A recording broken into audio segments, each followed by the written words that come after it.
You're watching Mix TV.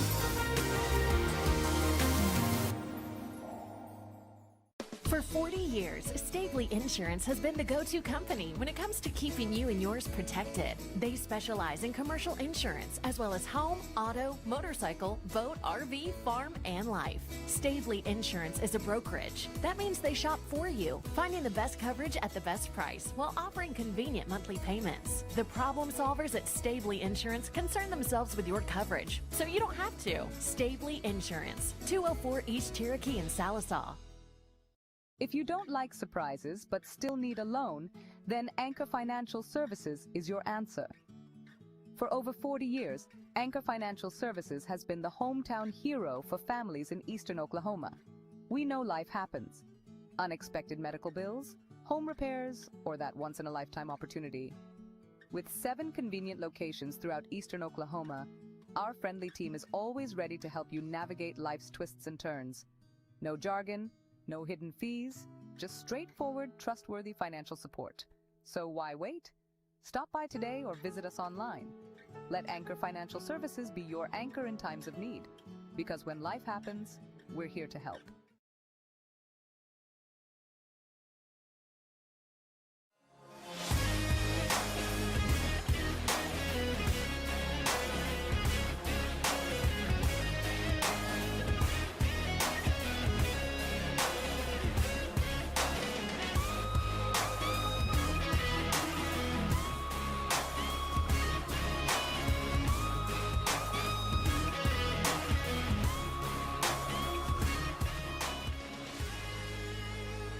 Welcome, everybody, to the Sallisaw Black Diamond broadcast here on the Mix TV Channel 19 as the Stilwell Indians visit the 7-1 Sallisaw Black Diamonds. We're going to take it down to the field for senior night as we honor the seniors and their families.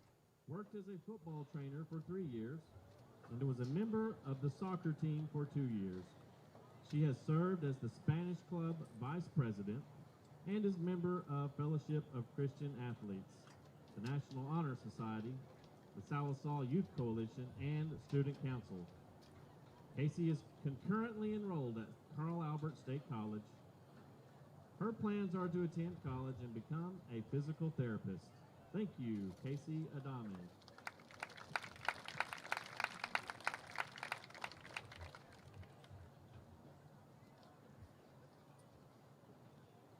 Our first football senior is Bo Anderson. Bo is the son of Michael and Megan Anderson and Cody and Stacy Rogers. He is the grandson of James and Kay Linthicum, Kenny Anderson, and Debbie Anderson, and Kevin and Laura Cole. Bo spends his free time chasing deer, ducks, and bass when he's not working and enjoying the outdoors. Bo is a member of the First Assembly of God in Sallisaw. He is in his 2nd year of the welding program at ICTC and plans to travel and become a pipeline welder after graduation. This is senior Bo Anderson.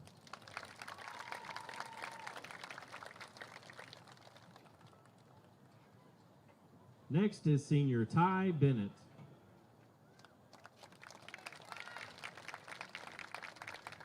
Ty is the son of Brandy and Jamie Wright of Bentonville, Arkansas, and Matt Bennett of Sallisaw, Oklahoma. He is the grandson of the late Bill and Pam Taylor of Poto, Oklahoma, and Pam and the late Clay Bennett of Poto, Oklahoma, an honorary grandson of Ron D. and Katie Wright of Fort Smith, Arkansas. Ty has proudly been a member of the Sallisaw football team for the past 4 years. Although an injury has kept him from actively participating on the field, he continues to show his dedication and strength as a state-ranked power lifter. After graduation, Ty will continue his journey by serving his country as a proud U.S. Marine. Thank you, Ty Bennett.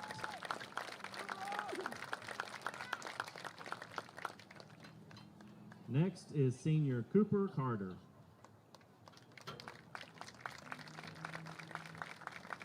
He is the son of Joy and Eric Carter and the grandson of Robert Carter, the late Joyce Carter, and Sue Riddle and the late Cliff Riddle. Cooper is a member of the FCA. National Honor Society, and Student Council. Cooper also participates in concurrent enrollment at Carl Albert. Cooper has played 3 years of high school basketball, 3 years of Family Elite AAU basketball, and 4 years high school football. Thank you, Cooper Carter.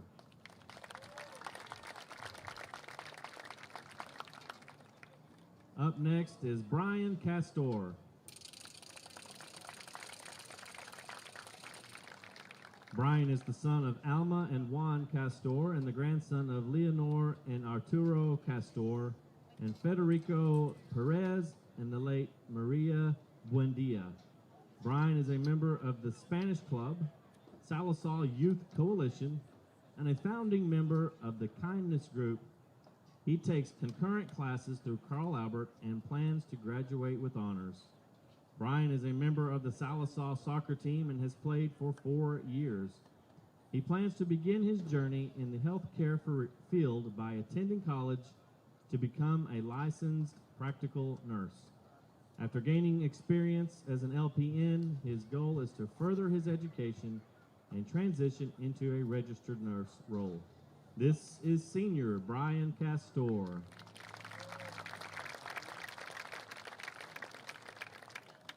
Our next senior is Caden Cowan.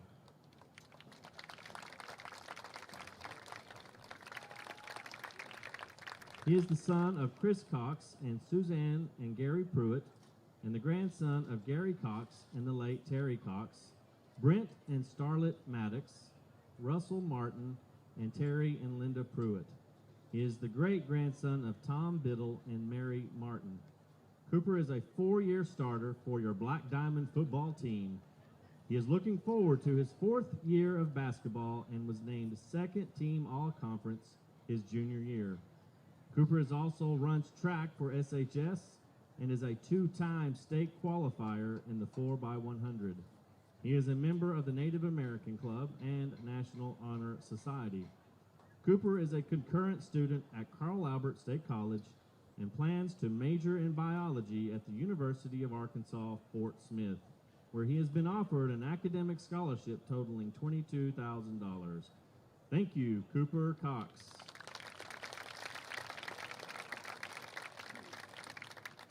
Our next senior is Donnie Fredrickson. He is the son of Donna and Scott Fredrickson and the grandson of the late Ronald Fredrickson and the late Maureen Fredrickson and the late Lester Withrow and the late Alice Withrow. Donnie and his family moved from Alaska to Sallisaw his freshman year. He has played football for the last 4 years. He also played baseball for 2 years. Donnie is a member of the Blunt Church Youth Group.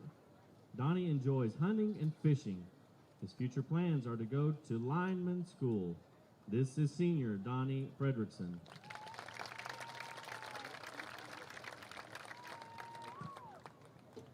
Up next is senior Quade Gardner.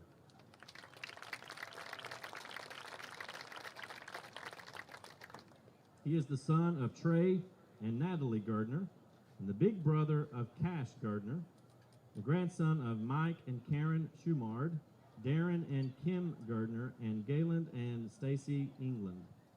Quade is a 3-year varsity starter and will be a 4-year letterman of the Black Diamond football team. He has been involved in student council since the 6th grade and has been president of his class for 5 years. He is a member of the Fellowship of Christian Athletes, a member of the First Baptist Church of Sallisaw, and a member of the National Honor Society. His future plans are to attend college, pursue a degree in the medical field, and become a nurse anesthetist. This is Quade Gardner.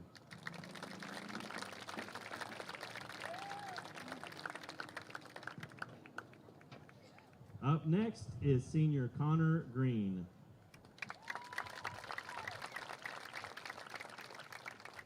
Connor is the son of Bobby and Wes Green and the grandson of Bobby and Jessica Locus and Linda Green and the late Ronald Booty Green. Connor is a member of SHS football team and baseball team. He is a member of the Fellowship of Christian Athletes. Connor plans to continue his athletic career at Seminole State College playing baseball, and then plans to become an HVAC technician. Thank you, Connor Green.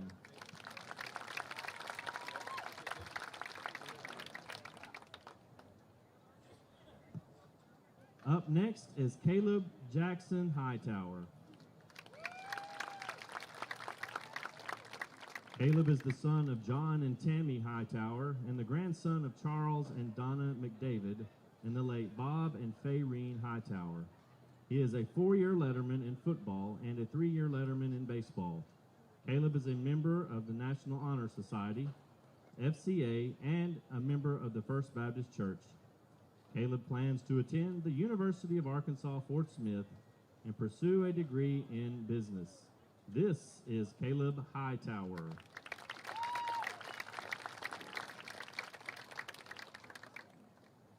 Our next senior is Cash Keepus.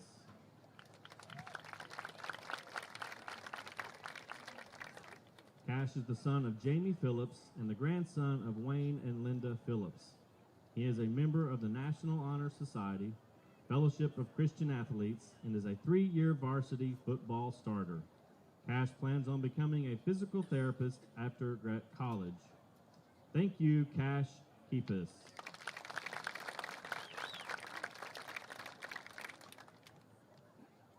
Our next senior is Samuel Cooper Jackson. He is the son of Brad and Sarah Jackson, the grandson of Steve and Paula Pageant, Brian and Gina Jackson, and best friend and brother to Parker and Addie Jackson.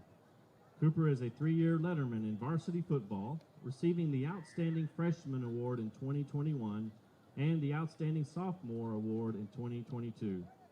He is a 4-year letterman in varsity basketball, receiving first team NOAA conference selection in 2024, the Democrat Gazette All-River Valley Underclassmen Team, Sequoyah County All-Tournament Team, the Pryor Invitational All-Tournament Team, the First United Fire Lake All-Tournament Team, and a 2024 VIPE Top 100. Cooper is a 1-year letterman in varsity track and a member of the 2024 State Tournament Track 4x100 Relay Team. He is a member of the Fellowship of Christian Athletes, the National Honor Society, and attends Carl Albert State College as a concurrent student.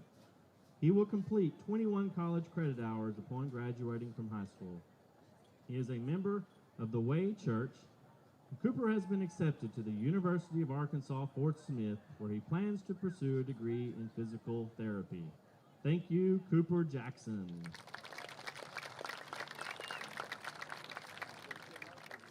Cole Mayfield is our next senior football player. He is the son of Scott and Kara Mayfield and the grandson of Robin Akers and the late Richard Akers and Cindy and Henry Austin. He is a member of FCA and the National Honor Society. Cole is a 2-time OSSAA Wrestling Regional Champion and a 2-time OSAA Wrestling State Champion. He has committed to the University of Central Oklahoma Wrestling Program.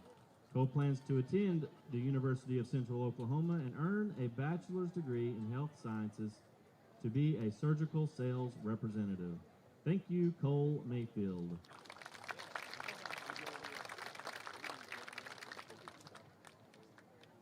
Our next senior football player is Creed James Nelson.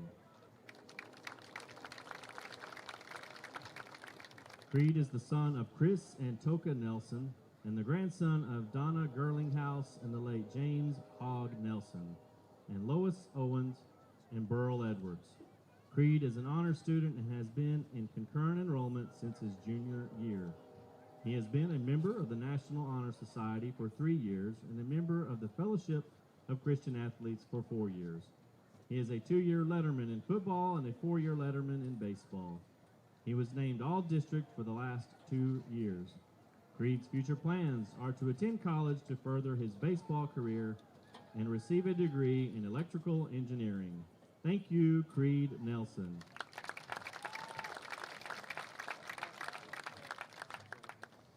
Next is senior Brock Oft.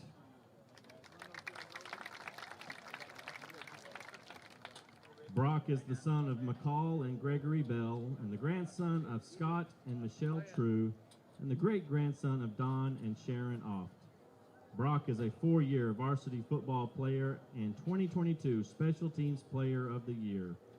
He is a 3-year SHS baseball player with plans to play his 4th season in the spring. Brock was the 2023 Outfielder of the Year and 2023 4A6 Baseball All-District Outfielder. He is a member of the Fellowship of Christian Athletes and the National Honor Society of High School Scholars. This is senior Brock Oft.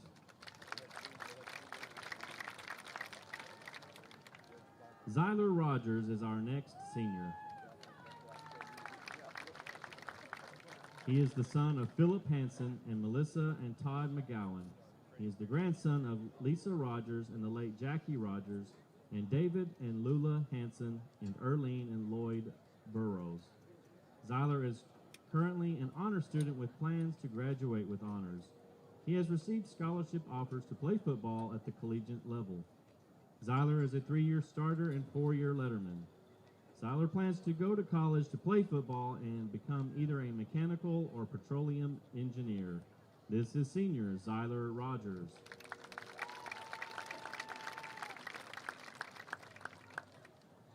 Our next senior is Aiden Reese.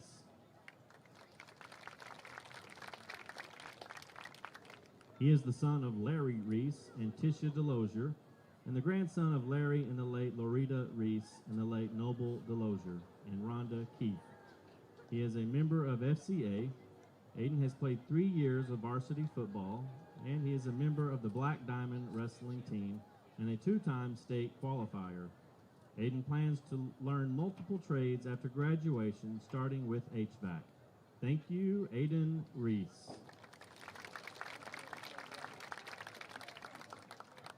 Next up is Maximilian Sparks.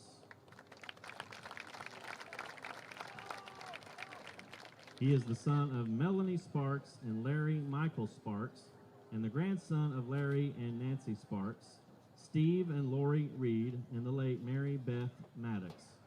Max is a starter for the Black Diamonds football team and attended Boys State at Rogers State. Max is currently enrolled in concurrent classes at Carl Albert State College and wants to pursue his own business. Thank you, Max Sparks.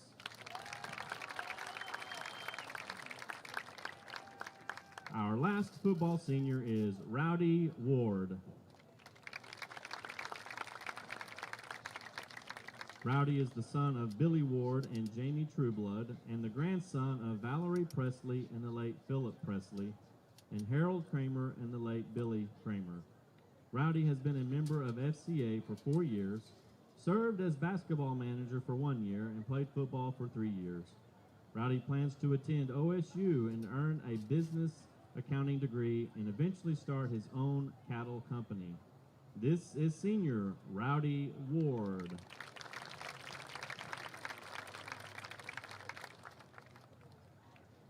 Our first senior cheerleader is Casey Brackett.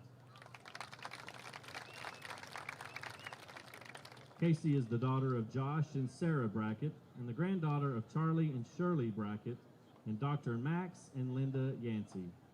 Casey was vice president of her junior class. She lettered in varsity cheer, varsity basketball, and varsity track all 4 years of high school.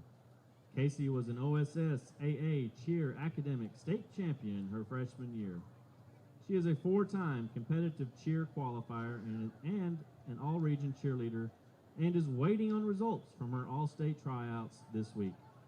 She is in the top 5% of her class and was voted most friendly her sophomore year. Casey is a member of the National Honor Society, Fellowship of Christian Athletes, Letterman for Literacy, and the Sallisaw Youth Coalition. She is the proud coach of the 4th grade Gans Youth League cheerleaders. Casey is a member of the United Faith Church. This is senior Casey Brackett.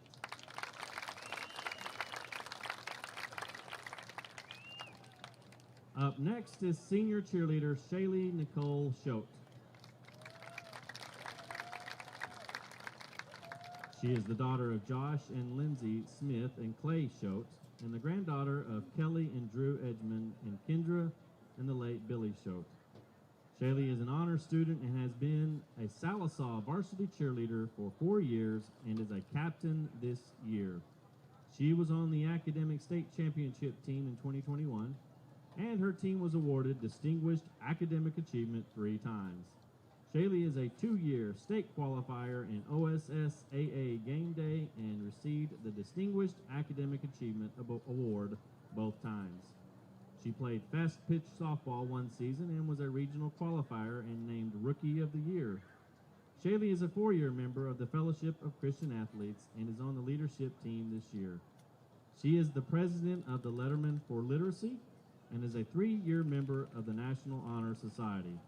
Shaylee has been on the President's Honor Roll 3 times and is in the top 10% of her class. Shaylee is concurrently enrolled at Carl Albert and plans to attend the University of Oklahoma, where she has been awarded the Sower Scholarship and will pursue a Bachelor's of Science in Nursing. This is senior Shaylee Schote.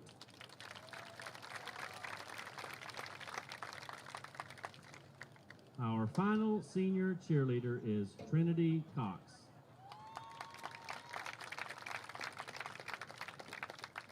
Trinity is the daughter of Nicholas and Tanisha Cox and the granddaughter of Sammy and Rhonda Valdivia, Gary and Angela Cox, and the late Terry Cox. Trinity is a 4-year varsity cheerleader. She was on an OSSAA cheer academic state champion her freshman year and a 3-time state qualifier. Trinity is also a 4-year member of the SHS track team. She was named Rookie of the Year and Most Improved her freshman year. Trinity is a member of the National Honor Society and a member of the Fellowship of Christian Athletes. Trinity attends Carl Albert State College and will graduate with 21 college credit hours. Trinity competed in the first ever Diamond Days pageant, where she was crowned the Queen of Diamond Days. Trinity has been accepted into Oklahoma State University in Stillwater, where she plans to major in animal science, pre-vet, pre-med.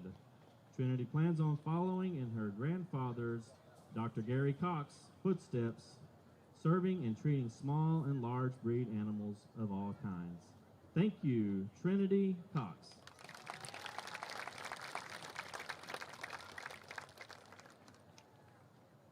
Our first senior softball player tonight is McKenna Borman.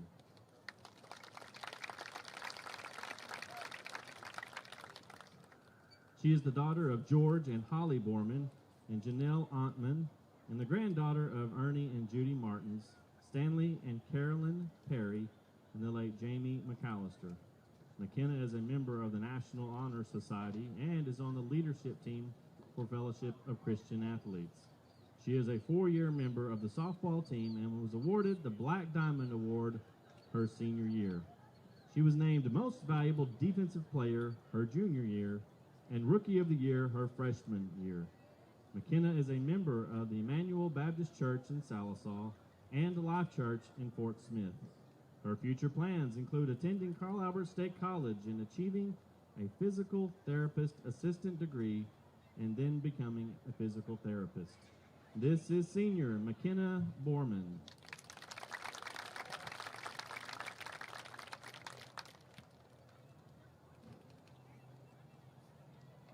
Our final senior softball is Madison Taylor Green. She is the daughter of Brian and Kelly Green and the granddaughter of Linda Green and the late Roland Booty Green, and the late Donna Main and the late Tom Donahue. Madison is a member of the National Honor Society and is a 4-year member of the softball team.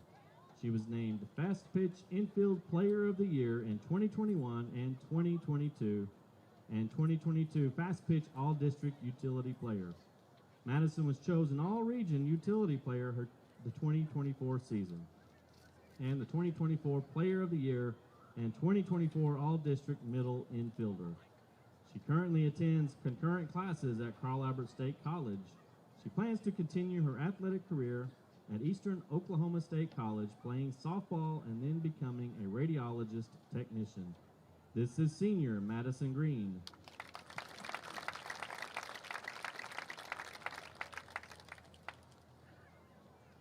Our first cross-country senior is Haley Dawn Birdtail.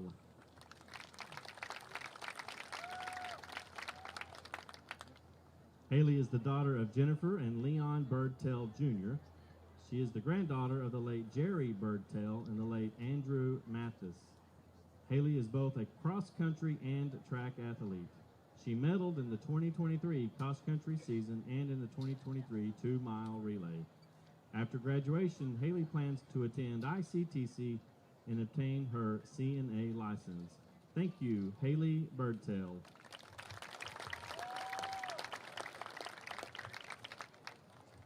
Our final cross-country senior is Jasmine Jade Wright.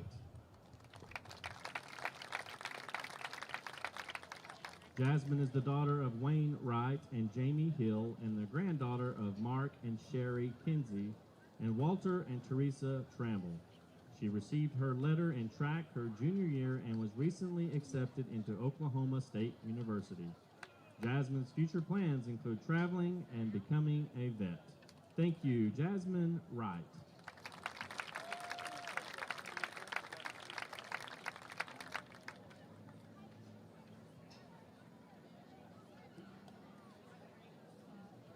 Again, the Sallisaw Public Schools, and particularly the coaches of these athletes, would like to thank these students and their parents for your dedication to Sallisaw High School. We appreciate the many hours worked and miles traveled and your years of Black Diamond pride.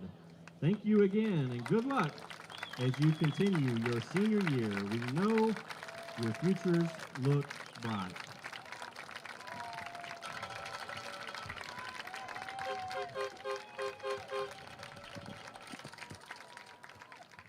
And congratulations, of course, to the class of 2025, but the honorees of 2024 here at Senior Night. This is David Martin here with Lewis Walkingstick and Craig Benson. You're watching live the Mix TV Channel 19's coverage of Black Diamond football as the Stilwell Indians visit the Sallisaw Black Diamonds.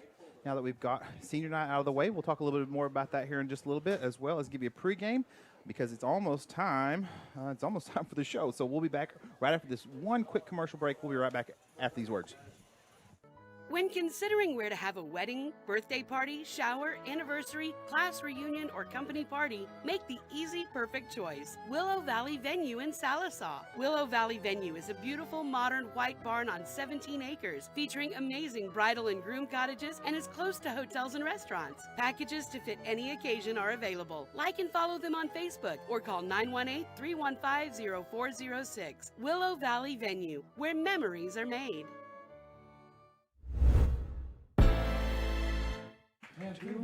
And we are back live here from Perry at Lattimore Stadium. David Martin, Lewis Walkingstick, and Craig Benson. They are. It's Senior Night. It's actually my favorite. It's my favorite ceremony. Senior Night is my favorite. Oh, it's a great ceremony. It's culmination of years. Yeah. I don't remember everything that happened when I played football, but I'll always remember that's one of the last pictures of you have with you and your parents. Yeah, so that's until you get married. Until you get married, that's right. Last picture you have in your innocence. That's right. But no, it's a good memory. Here's the deal tonight. I don't know if you know this, David Martin. Yes, sir. Me and Coach Walkstick, we've made a tour through Stilwell. We've coached there. Yeah, you've been on both sides of this football, haven't you? Both of us have. We're both proud of our times there. Yeah, you enjoyed it, right? How about you, Coach Walkingstick? Yeah. Good people. And I know we talked a little bit about it last week, but we may have some new viewers. So Stilwell takes this game very, very seriously, right? This is the one for them, right? In my opinion, from everything that I remember. Always heard that. It really is. Yeah. And if you go back through the years, very few times has this game been a blowout, even when we were down or they were down. And, here's the thing. Stilwell's won more Sallisaw football games in the past 10 years than they won in the previous 40 years. Well, I'll be. I did not know that. Yeah. We got the national anthem, guys. Okay. Fixing to All right, start. we're going to stand up, take our hats off, and we're going to honor our country here on November 1st, All Saints Day.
Excellent job by the Sallisaw Marching Band. Sallisaw Now- Black Diamond Marching Band doing our national anthem. And now the fight song. But yes, to your point, Coach. Well, and here's the other thing too. I know that the Stilwell Indians are listening tonight because I've talked to a couple of them. Okay, good. And Well, we also have some ties to some of the kids that are still playing. But my good friend Barbie Goodwin Adair, who I coached her nephew Lance Goodwin and her son Michael Adair, both quarterbacks. I know she's on the air, so we want to say hi to her. Excellent. Yeah, we want to welcome all the listeners, viewers in this case, in Adair County up there in Stilwell. Thank you for tuning in to the Black Diamond broadcast here on the Mix TV Channel 19. As Coach Walking Stick's got a job ahead of him as he's going to bringing up the captains. This is your job, Coach. Yeah, the whole senior class is out there. That's right. Well, I see. I won't make you do it. I bet you Caleb Hightower and Cash Keepus and Cole Mayfield and Gardner, Quade Gardner for the Black Diamonds. They're the four ones in front there. Okay. And then the rest of the senior class. Escorts them out. They're the four that's going to make the call. Gotcha. Yeah, fixing to have the coin toss. Stillwell will choose heads or tails, of course. Visitor. And you know, here's the other thing: we have a Stilwell transfer on our team. Okay. You know, Muskrat Flynn. Oh, Tay Muskrat Flynn is a transfer from Stillwell. He played for the Indians last year. He has familiar faces over there. And that's our number 12, who has For the been Black a Diamonds. huge player for the Black Diamonds on he defense, offense, all he- over the field this year. He was involved in 13 tackles last week. Had a 14-yard interception return. Tay Muskrat Flynn did. And you'll have to forgive me out there. There's so much to cover this week because these coaches are going to tell you about the district lineup, the district races. There's more. I don't even know where to get. Things Who knows? happen. Yeah, I didn't mean to cut you off, Coach Benson. Go ahead. Here's the deal. Stillwell won the toss and deferred. We take the ball. They're going to kick off from the north end. We're going to be headed south. So going back to last night I've gotten more text messages over, and I watched the game along with Lou last night on the Broken Bow McLean game. I watched it before the game. Go ahead. So I'm caught up with you. Go ahead. You can share. It threw this district into. You're going to have to be almost a chemist to figure out everything tonight, an engineer to figure out the point differentials and where it goes, because there's several scenarios. A game that we're going to keep our eye on tonight, we talked about, is his Hill Del Poto. That's going to determine who's in and who's out. The loser of that game, we think, is probably out. And that's at Poto? It's at Poto. It's at Poto. Fixing to kick off right now. Yeah. So what they're saying, in case you aren't aware, last night on Halloween night, Broken Bow traveled quite a distance, actually. Traveled from Broken Bow to Tulsa McLean, and they played that dangerous Tulsa McLean team, and it was a wild one. It was 48-12 McLean. Yes. And Broken Bow lost a quarterback and number 44, their running back and arguably best linebacker. They went down early in the game. The linebacker with a shoulder injury and the quarterback with an ankle. And who knows if he'll come back this year. And they're a dramatic different team when those two are not in the lineup. because in the first half it was really, really close. It was really close, and it was interesting how the Broken Bow quarterback would scramble and he tried to buy time, and he ended up even further back. And Tulsa McLean, they weren't far away from. They're not far away. They're a good ball club. So congratulations to them, right? I mean, that's right. And good hey, for them. here's the thing: you got to give those coaches at McLean credit because they've lost. They've been in a lot of games this year. They were in a game with us, Yes. until late in the fourth quarter, until we scored late to put it away. But they've been in a game with Poto. They've been in a game with Ada, and now they got them one last night. And kudos to their coaches for keeping those kids playing hard and not giving up, because they really have nothing to play for. They're not in the playoff hunt anymore. And so, big win. That was a huge win. But now we got to take care of business tonight and get to next week. So the top 4 teams in the district. Oh, here they come. We'll talk about more about it in a minute. But here come your Sallisaw Black Diamonds. Senior night. Last home game, regular season home game of the year.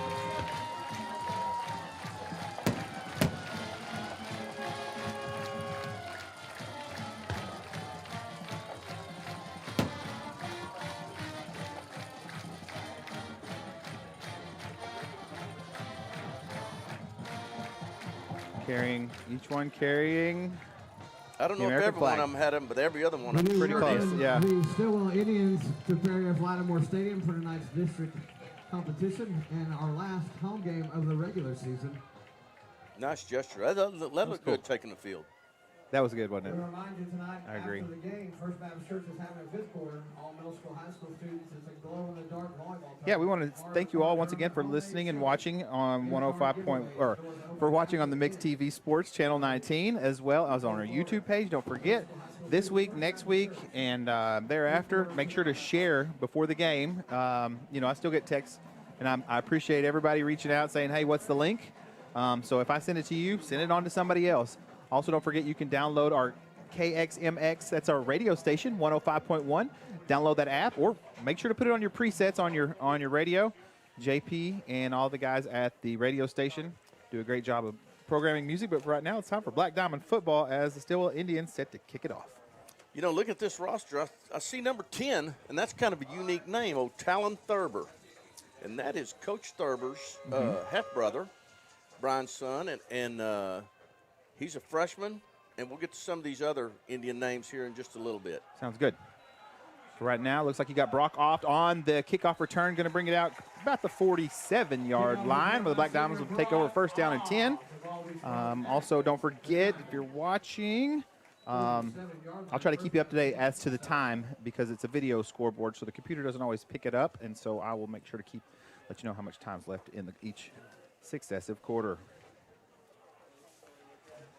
Okay, let's take a look here, fellas. You never know what the Black Diamond's going to line up in. It's my favorite part. Looks like Case Adams is out there. Is that right? That's Case Adams. Okay. At quarterback. I couldn't see his number, but I can see he gives it to Kenyon Hill. Kenyon Hill up the middle to the Stilwell 41-yard line. Big hole, right up the middle.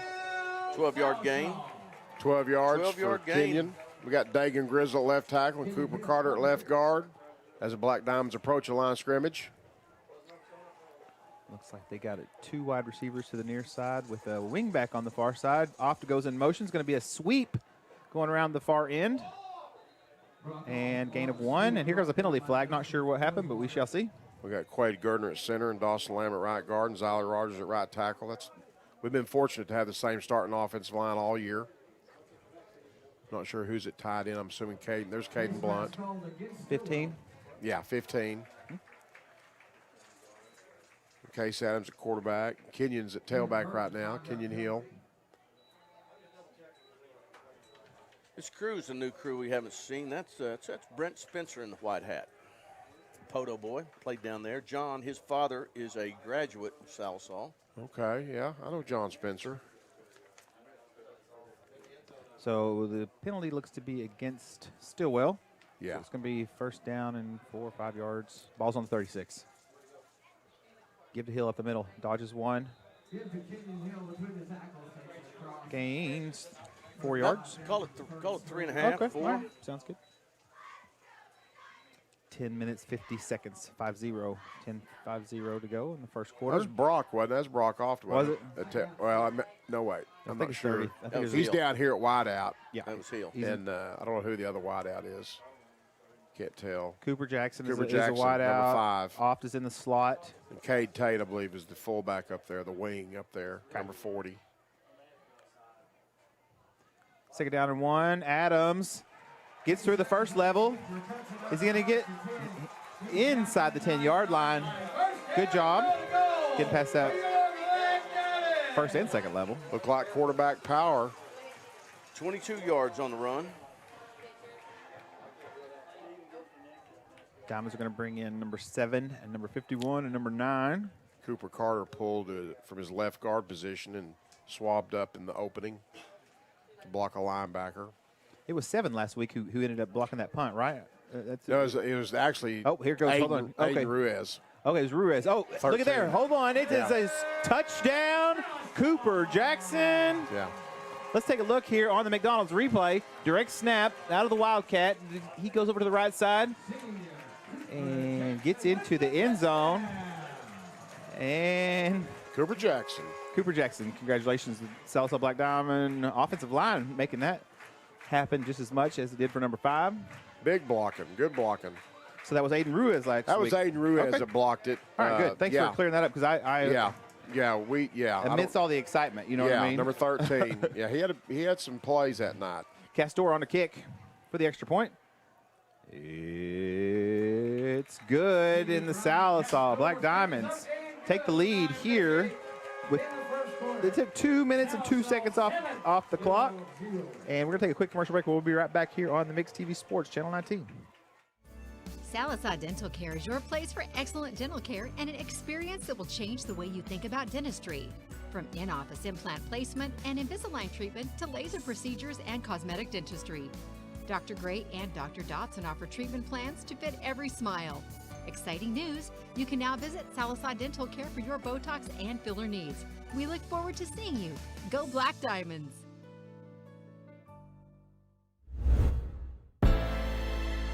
National And Federation. we are back. We are back. We're going to try to keep you up to date throughout the night. Of course, this is the most important game. But it's just so interesting this time of year as to watch concurrent games as they run. So it's fun stuff now that we've hit November. The temperature even decided to come below 80 degrees, and I felt pretty good about it. It's great. Feels great, doesn't it? Yeah, it does. All right, we're kicking from the left hash. Hilldale is up 7-0. And it's Brian Castor. You said Hilldale leads 7-0 down at Podo. 4A4 can get wild, can't it? Yeah. Yeah, it's you got to write everything down and look at stuff to figure it out. I do. Castor, good kick. But it does sail out of bounds. So it's going to be a penalty against Sallisaw, and Stilwell will get reasonably pretty good field position for their first drive of the night. One of the young men that look for on the Stilwell side is is number 21, and that is Chase Benham. Okay. His father was a good player for the Indians, and he's a running back. He's a big, strong, physical kid. 6'2". Okay, I see Cooper Jackson at outside linebacker. That's probably Aiden Ruiz at the top. I think that's Mayfield. Is that That's Mayfield, yeah. They That's moved. That's going to cost them 5 right there. See Noah Briley, an inside linebacker with Jace Holman and Max Sparks, Caden Cowan at inside tackle and nose. Yep. Same crew we've had on defense. Tay Muskrat Flynn's at free safety. Brockoff's at corner down here, and Cooper Cox is at the other corner on the right side of the screen on the Stilwell sideline.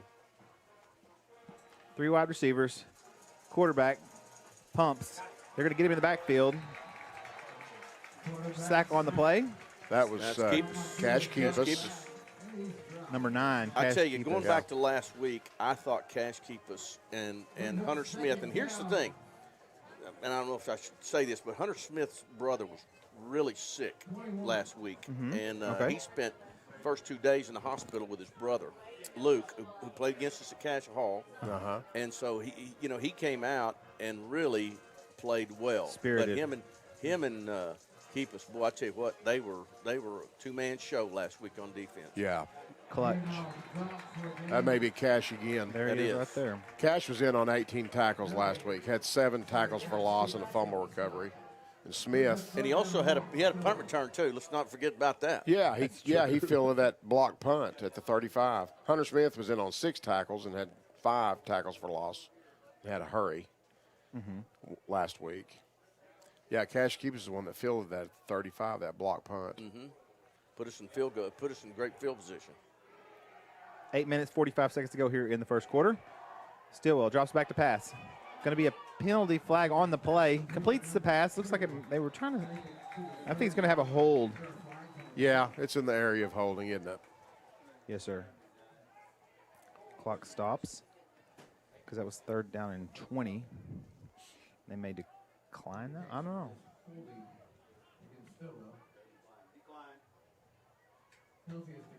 Yeah.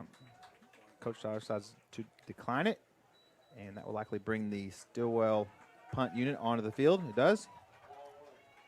Comes the punt team. Yeah, that was Aiden Ruiz last week. He blocked it. Well, and, congratulations to him. What a clutch play. And, important one. We thought that was Smith because he kept getting there. He was so close Yeah, to getting right, there. yeah. You know. Cole Mayfield was over there with Ruiz on that side that last week. Mayfield got close that time. Let's see if Off fields it. He does. Fields it about the zone 24. Now past the 30, up to the 35, and to the 36-yard line, and a penalty flag on the play.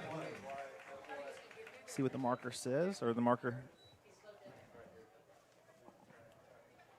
If this is another face mask, they need to know that they can grab cloth and not face mask. That's the second one. Huh. Against the Indians.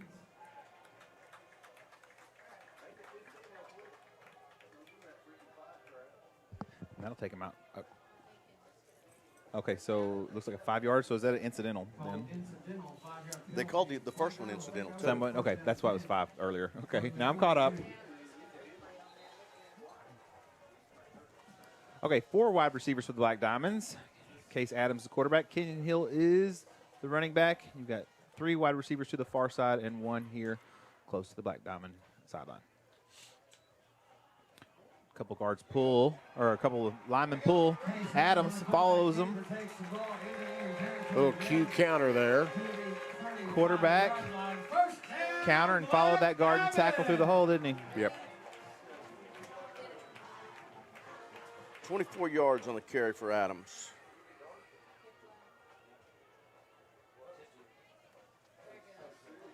Going to have the same offensive set here on first down at the 35-yard line of Stilwell.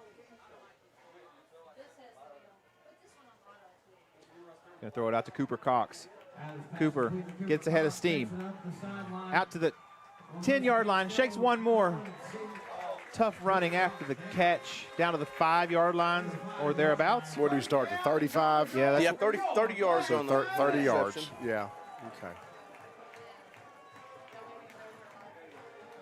That was 30-yard play and 30 yards after the catch, wasn't it?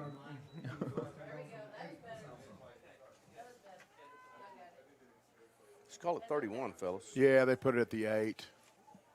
We're at the 8-yard I see. line. Yeah, Oh, gotcha. it's So 27. 27 yards, yeah. Okay. Adams gives up the middle. That's Cash Keepus. That's Cash Keepers. Cash Keepus. Yep. Touchdown, number 9, Cash Keepus. Off the left side. Makes the Black Diamonds Cash Keepus, 13. number 9. I don't know if we're going to have a replay on that one. That we weren't, yeah. 8-yard run. Cash Keepus. Cash Keepus. Keepers with the 8-yard rushing touchdown. Ryan Castor set for the point after try. Good run, good strong run by Cash Keepus.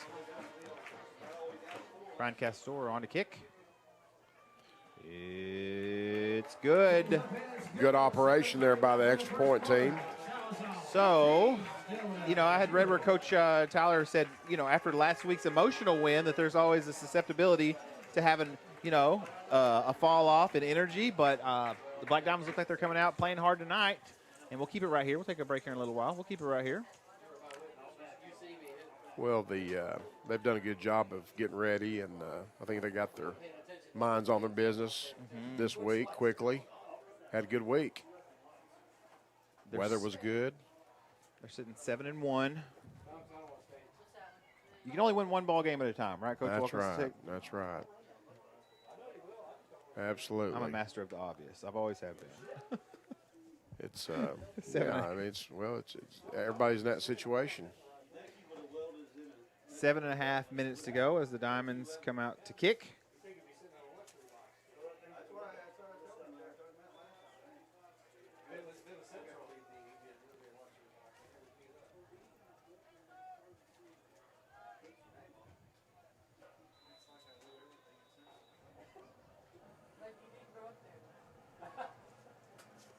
Castor stepping off.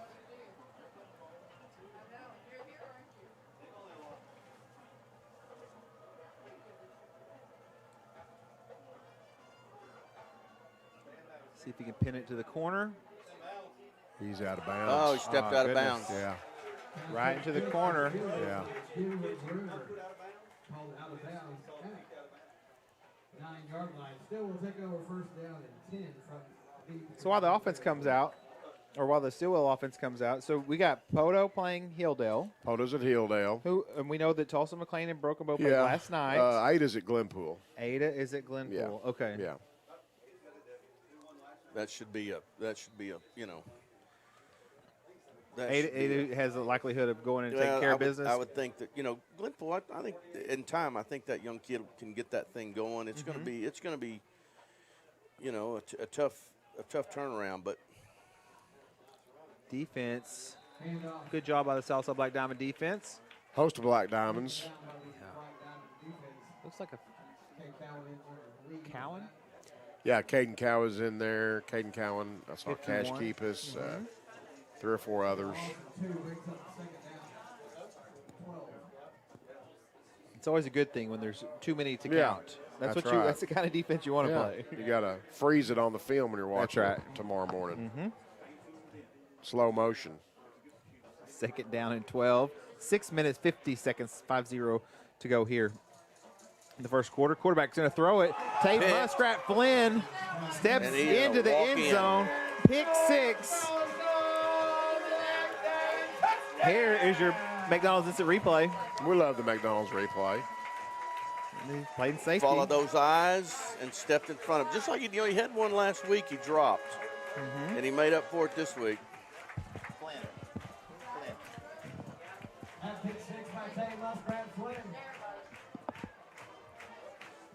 So that makes it 20-0 for the Black Diamonds.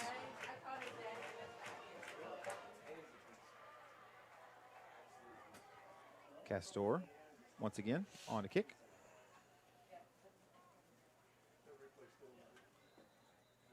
And a penalty flag. Came down quick. False start on us.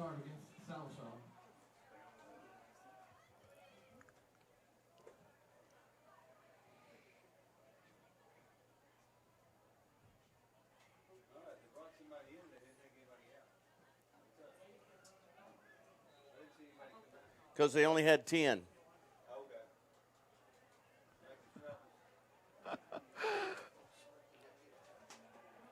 Castor, once again, it is good. Good job. Yeah. Good job. Makes it 21-0. We're going to take that commercial break. Stay with us right here on the Mix TV, Channel 19. For 40 years, Stavely Insurance has been the go-to company when it comes to keeping you and yours protected. They specialize in commercial insurance, as well as home, auto, motorcycle, boat, RV, farm, and life. Stavely Insurance is a brokerage. That means they shop for you, finding the best coverage at the best price while offering convenient monthly payments. The problem solvers at Stavely Insurance concern themselves with your coverage, so you don't have to. Stavely Insurance, 204 East Cherokee in Sallisaw.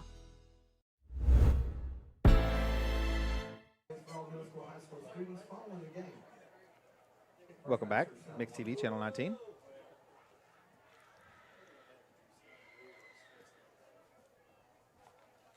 Also, don't forget that you can download KAGE. That's our app for Red Dirt Country Music, the best music from Texas and Oklahoma, Western Arkansas. And, yeah, download that app, KAGE. Everything from the Great Divide, Turnpike, and everything in between. Let's see here. Oh, here's our matchups. So we got Stilwell at Sallisaw, Hilldale at Podo, Broken Bow at McLean, and then Ada at Glenpool. Ada and Sallisaw both are 4-1 in the district. Podo and Hilldale are 3-2. McLean's 3-3, and then Stilwell and Glenpool are winless at the moment. Thanks, Coach. I Good job. updated that Yeah. last night's game. Got it in the system there, the paper system. Coach What we do? Watkins Kick stick- it out of bounds. Yes, kick it went out of bounds. We're going to take it at 35. Coach Walking Stick always does a really good job of scouting both teams, the games, the lineups. I see Rowdy Ward out there, the outside 24. linebacker over here, number 24. We're knotted up at 7 down in LaFleur County. Okay, 7-7 down there. Podo.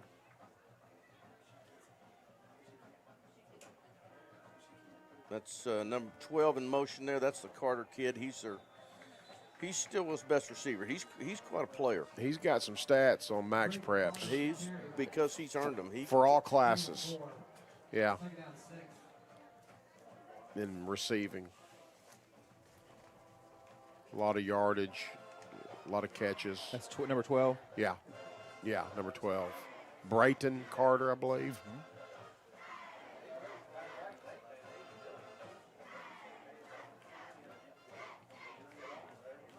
Second down and 6, approaching 6 minutes to go here in the first quarter. Stilwell has the ball. They're going to give it, no, they're going to throw a little skinny post, I guess. And that's the Carter. That's a good catch. That quarterback, Juan Martinez, he has a lot of stats too in max preps against all classes. He's in the top 7 or 8 in passing yardage. Well, watching them try to run the ball, I think that's their option because it looks to me like blocking is overrated, as you would say, Lou. Yeah, they're about 60% pass, give or Okay. take, when you break them down. Going to have 4 wide receivers. They are going to give it on the ground. Gain of 4 or 5 on the gain of 5.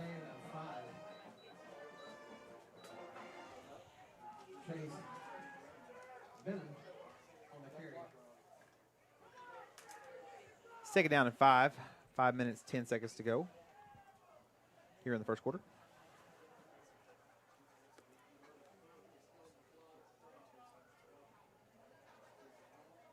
Ball is at the 45-yard line of the Black Diamond. So it is in Black Diamond territory. Quarterback rolls left. Keep is trying to catch from the outside. Oh, Holman. Good job of Cooper Cox undercutting that throw and knocking it away. Number 8 was flying toward the quarterback. Yeah, Jace Holman was scraping over there from his inside linebacker position. Getting a pass rush on the quarterback. Yeah, I saw 9 coming from the backside. Then Yeah. all of a sudden on the Yeah. on the far side here comes a number 8 out of nowhere. Yeah, a lot of people do that. Inside linebacker scrapes, runs to the sprint out quarterback. 3rd and 5. Little set screen, and up I a think we've screen. seen it. And then we're going, oh, he got it. Caught it. He did. Good first down for I tell you, Stilwell. we had that red. He just kind of went and slipped underneath his blocking and caught the ball. Yeah, that was number 42 on the catch. Kason Dowdy. He is a tight end and defensive lineman. He's a senior. Getting the first down from Juan Martinez, the quarterback. Yeah, Martinez, he'll throw it. He'll let it fly. 1st and 10. Ball's on the 37-yard line.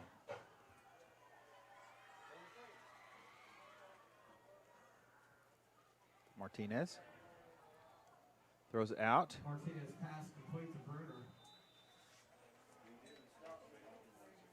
That's Brayton Carter, Off to Mayfield. I believe. That's 12, It is. right? Yeah, it's number 12.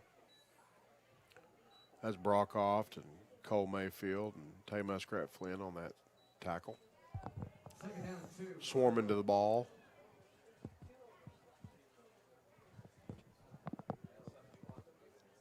Three minutes, 39 seconds to go in the first.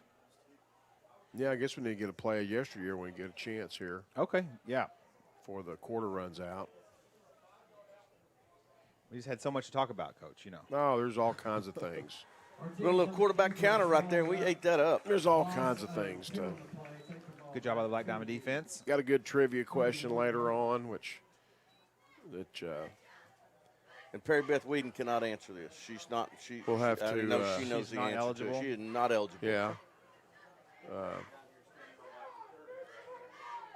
Yeah, I got some. The trivia question tonight has got a good story behind it. Yeah, It's got yeah. a lot of. Perry Beth gave me a lot of insight that. I was a first grader when that happened, so my recollection, I've heard about it for years, but the real story, reading it about it in the Sequoia County Times that she had for me was really intriguing. Well, now I'm interested. Quarterback. Oh, That is Hunter Smith. Hunter Smith. With the quarterback sack. And cleaned up by number 9 thereafter. Yep. Yep. Hunter Smith was the first to get there. Yeah, both those ends. 7 and 9. Yeah, they're both going to meet the quarterback. Stillwell's probably going to go for it here. got a little trouble in the old red huddle. Need to break those two up.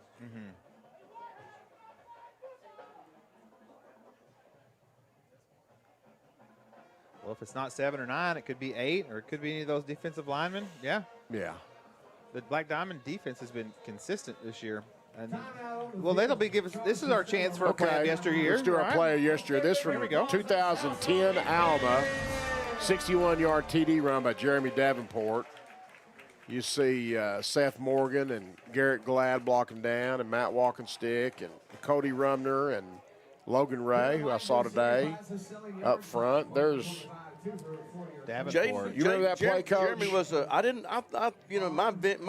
My memory serves that, I know. that was a little bit cleaner. I'd than forgotten that. about it. Well, They kind of defended that pretty good, and Jeremy made a heck of a run on Yeah, that. But, Jeremy's a 1,500-yard rusher too. Yeah. It wasn't like Yeah. he was your average running back. He was in the line of a long. He was right there with all of those other good ones. We really executed is a play where most of the offensive line executed really well on that play, and they were slanting and cutting and chopping, submarining. And Yeah, if you'll go back, remember I told you the story about Garrett Glad kicked that kid in the head because he cut him the first play of the game. The next time he cut him, Garrett kicked him. I put that on his highlight film. And Jeremy kind of hit it on the backside there and kind of backpedaled out of the mess. Yeah, he did. Turned and went and scored. I remembered it once I saw it, obviously, but I'd forgotten all about it. He had tremendous balance. Yeah. Oh, yeah. Yeah. That was a 61-yard touchdown run. What did we do, jump? Yes. Jumped a little bit.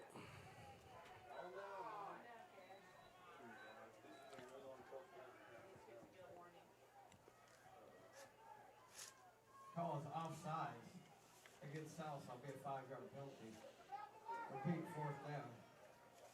So that's going to move it 5 yards, make it a little more manageable for Stilwell. 4th and 9. Let's see what the Black Diamonds do. Okay. Try to get a turnover on downs. 4th and 9. Now they're going to change. They're going to change their offensive They'll put unit. their offense back in, I think.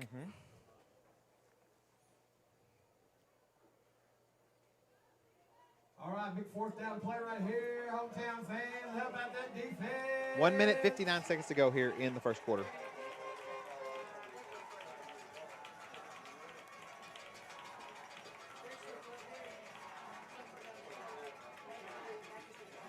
Martinez, back to pass, steps up in the pocket, gets away, but not for long. I think that's Caden Cowan.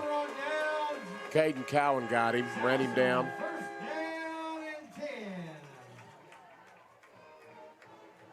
So it's going to be a turnover on downs, and the Black Diamond offense will come back on the field with 1:52 to go in the first quarter. Will be started from their own 38-yard line with 1:52 left to play in the first quarter.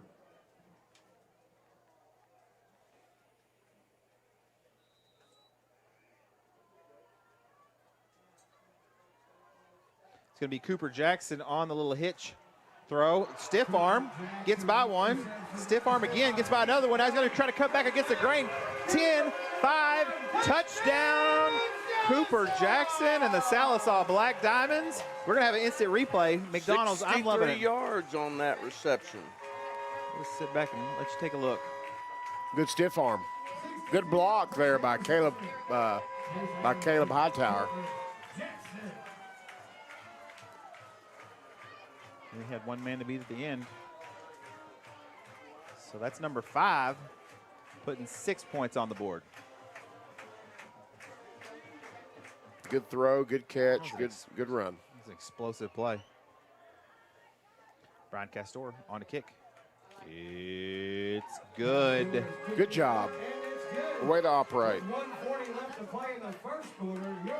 So that makes the score 28-0. We'll be right back here on Mixed TV Sports Channel 19. When you're in a hurry and hungry, just pull your car into Diamond Express, 712 South Curve Boulevard for Sallisaw's best breakfast on the go. You're gonna love the food, the big burritos, the biscuit sandwiches, the breakfast platters, and the best biscuits and gravy around. Yum! Diamond Express is well stocked with all your favorites. Great food, yummy snacks, hot and cold beverages, lottery tickets, and much more. When you need fuel for your body or fuel for your car, come into Diamond Express, 712 South Curve Boulevard in Sallisaw.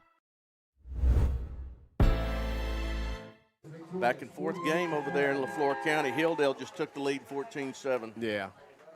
28-0 here. We are monitoring the rest of the games in the district. Elgin's leading 14-0 on Clinton. There's no score, Ada, at Glenpool. 0-0 or unreported? 0-0. Okay. Or I don't know if it's unreported. It's just 0-0. Cushing's ahead of Fort Gibson 7-3. That's got some implications in that district up north. That's where our first round opponent comes from, is up north in that Wagner district, 4A3. Wagner, Miami, Oologah. Yeah. Catoosa, Claremore. No, not Claremore. Sorry. Not Claremore. No, not Claremore. Sorry. But up there. Yeah, Fort Gibson's up there now in it. Where you can go to the. Yeah. Okay. So the kickoff goes to the 8-yard line. It's fielded. He brings it back out to almost the 20-yard line. Ruiz had a shot at him, and the next guy that got him is 88. I believe that's number 2, Denver Bruner on the return. 88. Yep. For us, I got to get my roster out. A big roster. Ethan Perez, coach. Ethan Perez. We've called that name before. Absolutely.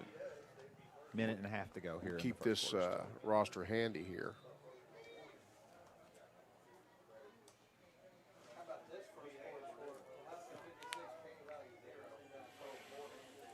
Let's see.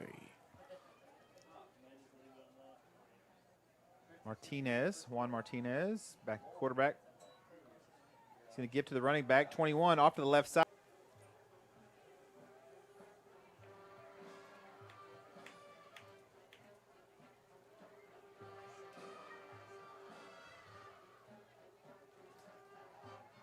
Martinez gives.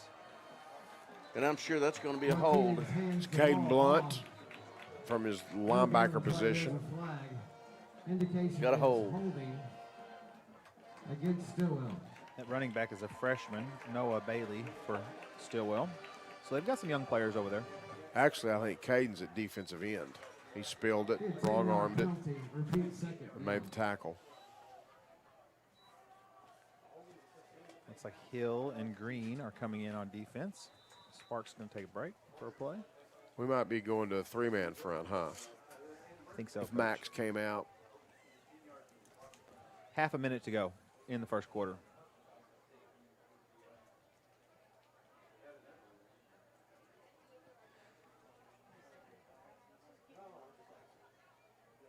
Second down at 15. Martinez. Look, he was looking for number 1 over the middle. I think he's going to. I thought 13 was going to have an interception, but the ball falls to the ground. Cash keep us all over him right there. I believe that was Cash getting the pressure on him. Aiden Ruiz was in the area trying to make that interception, but it passes a little too short. Hey, you know, last week down here in the southeast corner, Aiden Ruiz made a hustle play from the backside linebacker position and tackled, made the tackle on that Poto running back.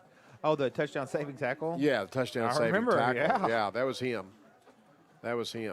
He was the outside linebacker over here and went all the way across. Now I don't know if they scored on that possession later on or not. Right.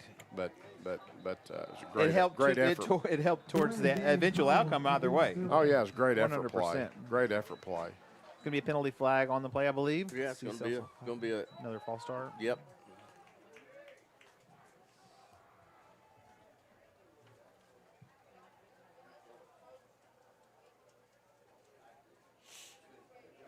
Nine seconds to go here in the first quarter. 3rd and 20. Martinez bobbles the ball. The Black Diamond That's defense a is good right play there. by Cash Keepers. He had a guard pull and took the guard on, gets rid of him, comes back underneath. That takes us, to the end of the first quarter where the Black Diamonds are 28-0. We'll be right back with the second quarter here on Mixed TV Sports Channel 19. Forever Memories Funeral Services welcomes you to take advantage of the services they offer, from pre-planning to uniquely designing a celebration of the life journey of your loved one. Forever Memories has local ownership. They've lived in this community for many generations. With a caring staff and a beautiful facility, Forever Memories is dedicated to serving Sequoyah County and surrounding communities affordably with dignity. Forever Memories Funeral Services on Highway 101, just north of Sallisaw.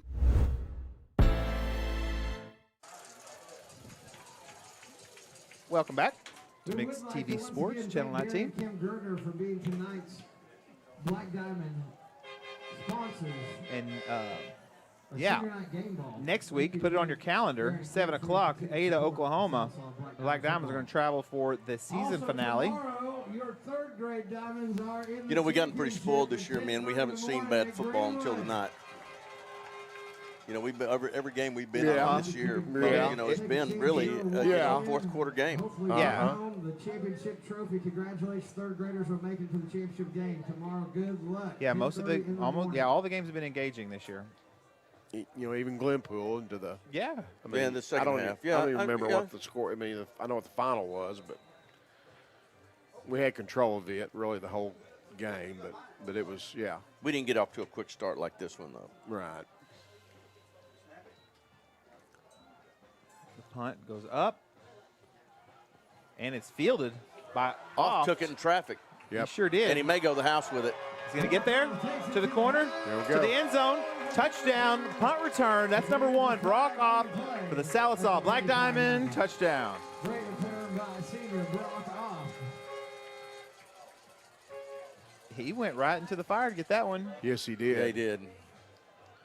What's going on here? We got a flag on the field. I think they're going to say defenseless player. We had a block back here that really that sprung him late. Yeah. And I think his head they're may have going been to turned. go helmet to helmet against us, and they're going to bring it back. Call's going to go against Sallisaw. That's going to take the touchdown off the board. Explosive play either way, but that's going to make it first down and 10. We did a good job coming up and fielding it in He did. traffic and doing something with it. That's what you guys have said a few times this year about the importance of fielding in general, regardless. Oh, yeah. Poto would like to have that one back, wouldn't they? Yeah, yeah. Imagine That was so. different for Yeah. the game. 25 timely yards, wasn't it? First down and 10. Adams gives it. Is it number 10? Jackson Harris, number 10. Takes across the Sure is. 35 down to the 33-yard line. He's got a bunch of yards this season on the ground, adding more to it, Second down and 3 for Sallisaw. to the total. Got Caden Blunt at tight end. The rest of the offensive line's the same, I do believe, right now. Jackson Harris at running back.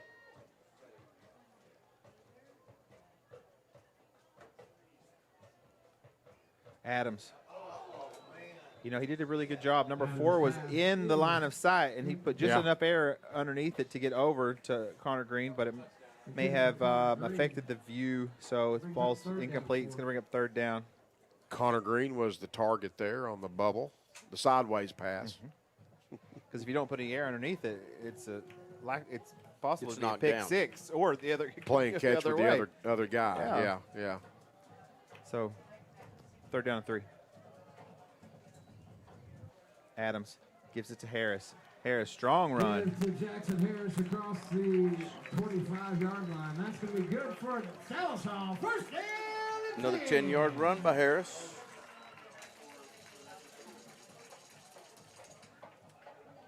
Yeah, you've got 2 quarterbacks in the backfield.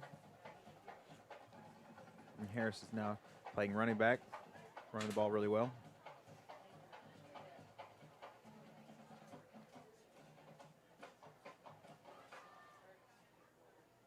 First down and 10. 10 minutes and 40 seconds to go. 4-0. Cooper Cox comes in motion. Give to Harris up the middle once again. Full head of steam. Give to Harris, takes the ball down to the 17-yard line. Another 7-yard run for Harris.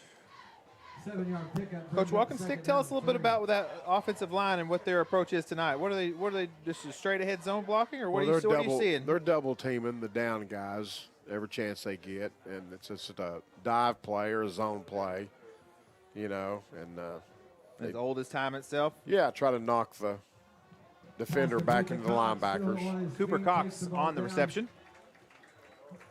To the 10-yard line. Good catch and run. That's going to be good for another Sallisaw. First down and 10. I try to get movement on those down linemen and knock them back to the linebackers, but they got to have their eyes up to come off on a linebacker. You know, different linebackers from different teams. They're bringing every play. They're bringing a linebacker too. Trying to cause havoc around in the A gap between the center and the guards. Then the back will either go to the other gap behind the double team, or the lineman will come off on that linebacker. Give to Harris once again up the middle. Give to Harris, takes the ball. Gain on the play. Mayfield coming in. Green's going to stay out there. Who are they going to bring out? About 2. Second down. I think Stilwell's trying to bring their linebackers into those gaps, you know, quickly. Yeah, we got really good movement right there, and we had a defender fall, you know, back in the hole there and make the tackle, or he walks in. Harris now. No, hold on. Is that Mayfield quarterback? That's Cole Mayfield, quarterback. Cole Mayfield with the direct. Is he going to get in? It's going to be really close. Cole Mayfield is playing some Wildcat. Yep. Okay. Cole Mayfield was at Wildcat running back there.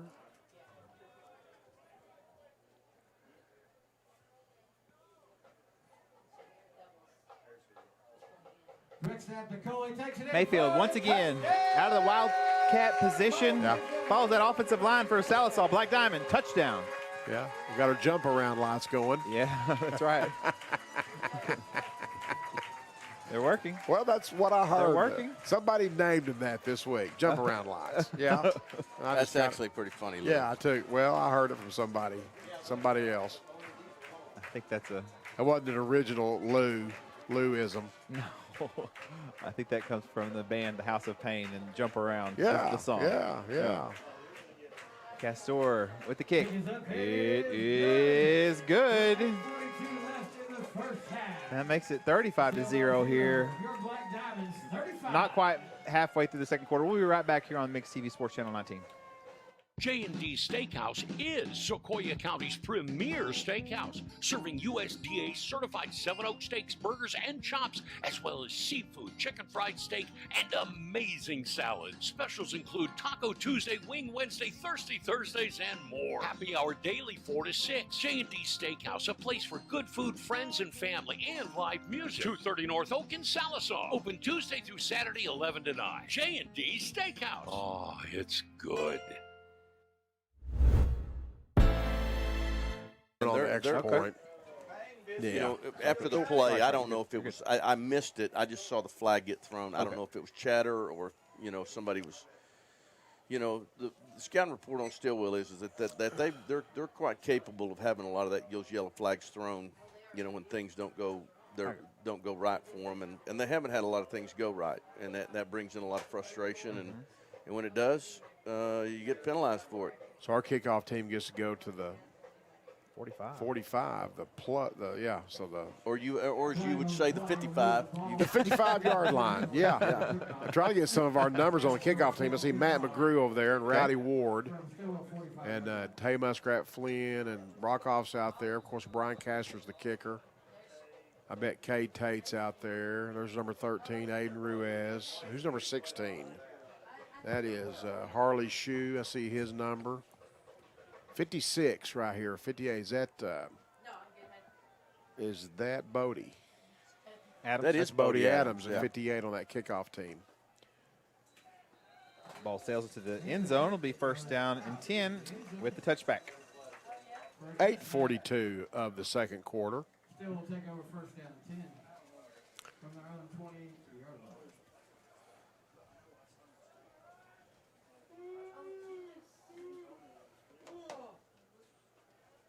That was not us. You want to keep your, I see our starters out there, which they should still be.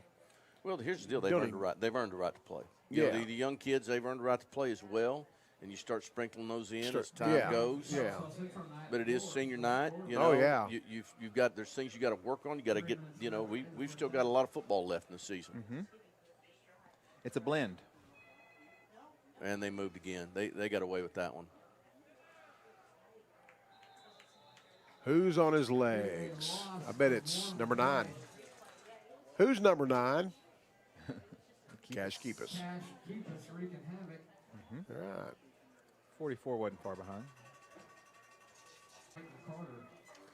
The quarterback does. He does have a good arm. He can throw the ball. Mm-hmm. Yeah, he has a good arm. He does. It's just when that pass rush is just so. He's not very mobile, so he's not a threat on the corner. And so when you roll him out, he's only going to do one thing. I can't believe they're only 60%. When you break them down, they're only 60% pass. I figured that'd be higher. Martinez, back to pass. Got some pressure. He lets it fly. Yeah. Good ball. That's going to be number 12. That's Carter. You said it was going to happen. And here's the thing, folks. I tell you what. I thought that ball was going to be overthrown. He's got another gear. Who, 12? He went and got it, yes. Yes, he does. And good job by Martinez staying tough. Sorry, go ahead. It was thrown over the wrong shoulder. Instead of it bringing him inside where he can go and chase it, it was thrown over his outside shoulder where he had to turn and give ground and go get it. Well, that's an excellent catch right there, Had to work man. to the sideline, didn't he? Yeah, because the pass rush was coming hard. Yeah, he got hit. He got hit. He took stayed a in there. He let that go. did. Good for Yeah. Martinez. Good touch. First down and 10. Ball's on the 24-yard line. It's going to be a little throw out to the right side. Martinez pass. Falls incomplete. Off the ground, incomplete. Intended for Stanley. That was intended for Lucas Stanley, Second down, 10. the senior wide receiver free safety. 7:19 to go here in the first half.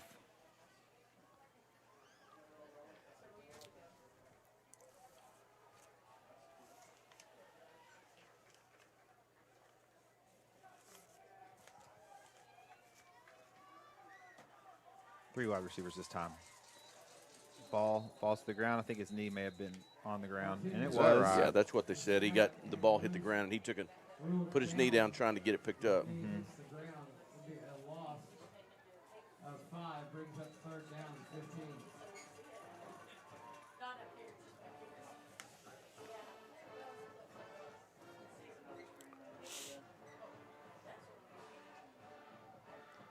You hear the Imperial March. 3rd and 15 from the Black Diamond 29-yard line.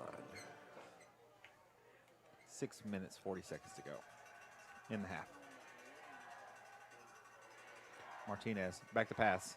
Finds some time. Needs to get rid of it. Does it. Wrong guy. Easy. I think easy, that's easy, an ineligible easy. player. It was 51. Yeah.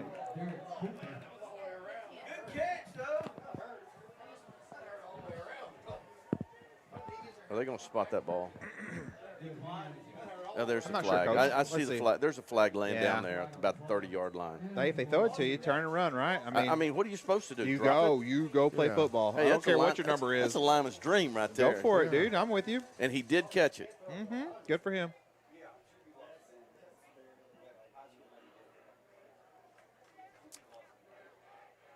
I mean, football's football. Don't care what your jersey number is at certain times of the game, right? Just let it go. It's a loss of down, guys. Loss of down. Makes it 4th down. Is that called an ineligible receiver? Yes. Yes, Officially? it does. Yeah. Penalty marked off from the original line of scrimmage.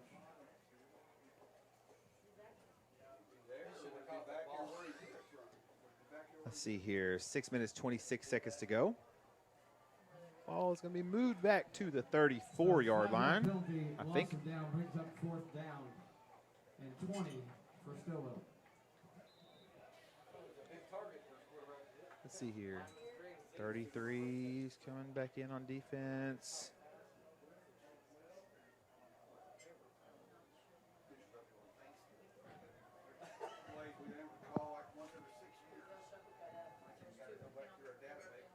There we go. 4th down. 20 to go. Martinez. He's going to try to scramble to the right. Let's see if he puts it up in the air. He's going to hold on to it. Gets what he can. Into the pad. That's a padded sign over there. Yep. 5 minutes, 57 seconds to go as the Black Diamonds take over after the turnover on downs. You're going to do a play of yesteryear? Yes. Joe, number 2, play of yesteryear, Dalton Leslie from 2007 Poto. Dalton catches a 30-yard touchdown pass from Matt Oberste down the center. Good combination. Right there. That's the Black Diamonds. 2007. Who was that against? Against Poto. Poto, 2007. Dalton Leslie, he's a good Black Diamond. Won the ball game 54-6 that night. 3rd generation Black Diamond, I think, Yeah. right? Yeah. Cherry, his grandpa. Yep. It's probably a great Hightower. And David, his dad, and then Dalton. Yep. He's probably a great nephew. Is that Caleb? Was that Caleb Hightower? Think so, Coach. Yes, sir. It was. 22 yards 22 on that reception. yards. That's number 3, Caleb Hightower on the reception. Working our 2-minute offense, maybe.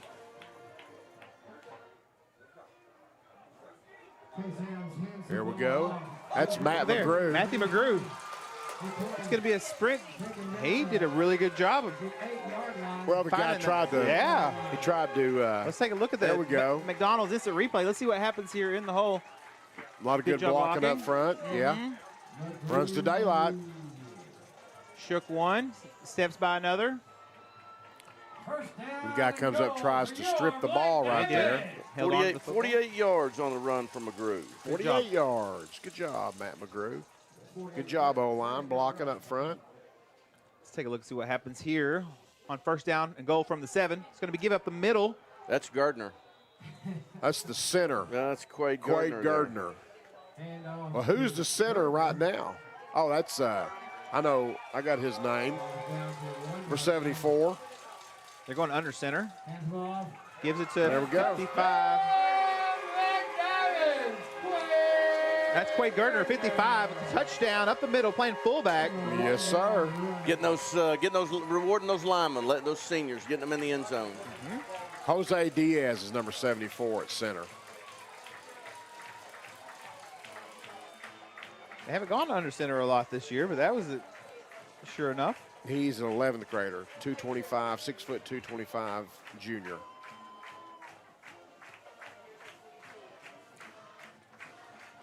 Makes the score 41-0, and the extra point Make it 42.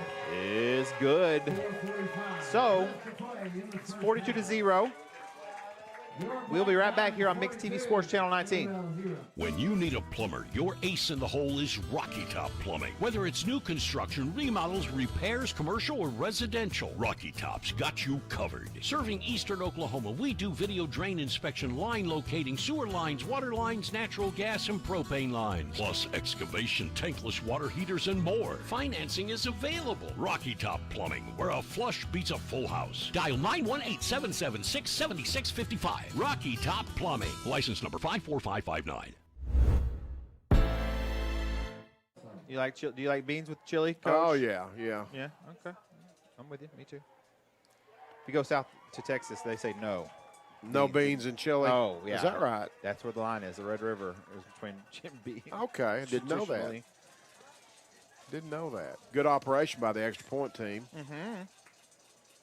The snap and the hold. 6 of them now so far. Yeah.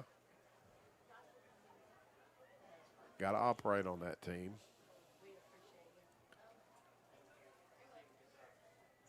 We've been kicking off from the left hash a lot.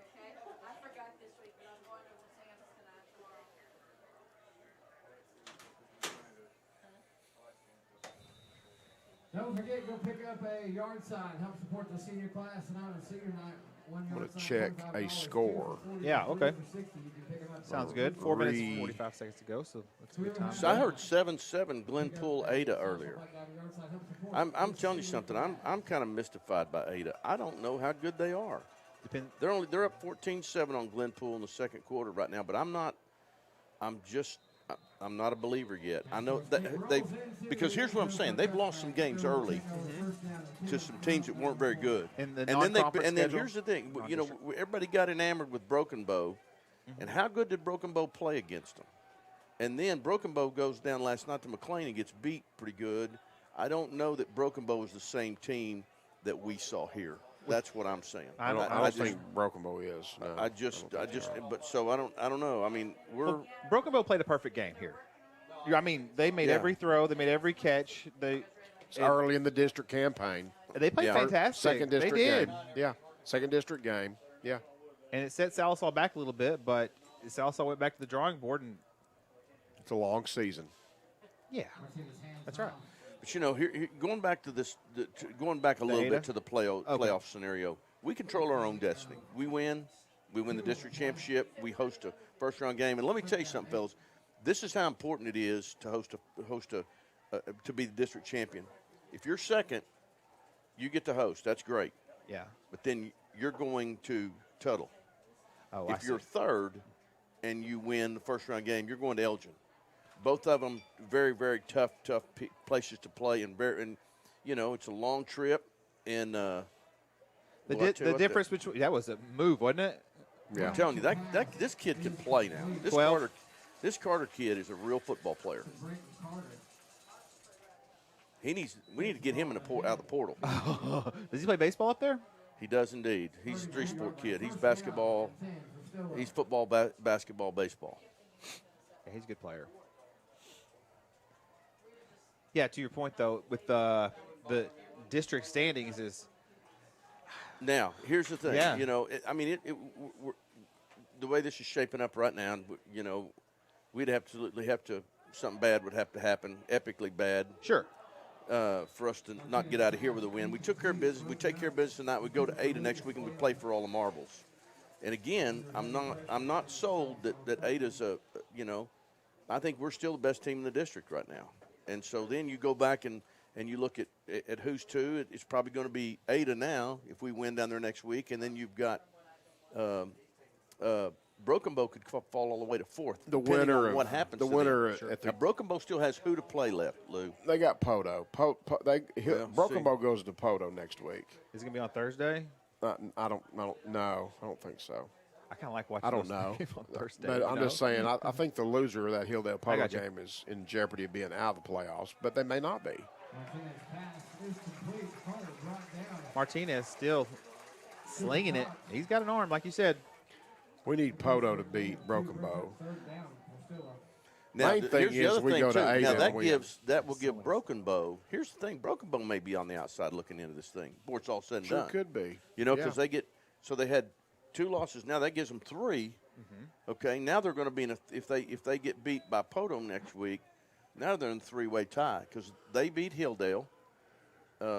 If Poto were to beat Broken Bow, it's a 3-way tie for 3rd and 4th.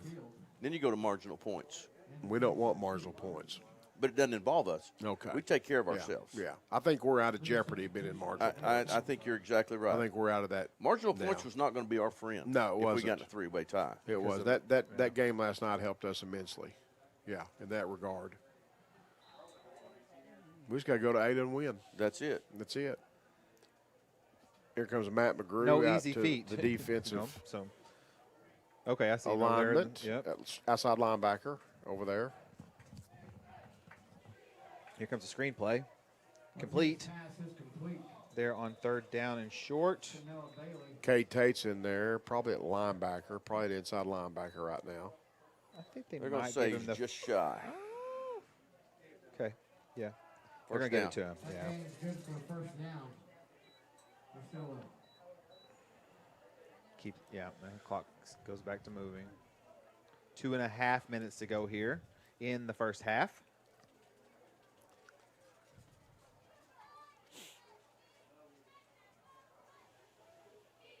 Four wide receivers, 2 on either side.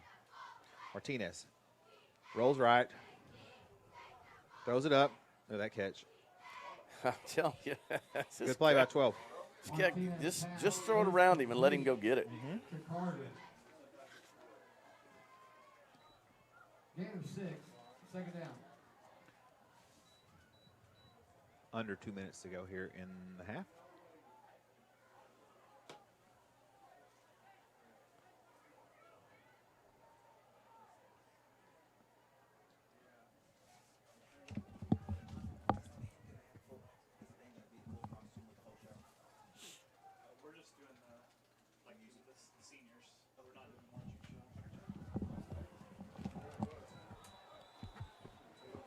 Boy, that 42's low. He caught that and Complete to Dowdy.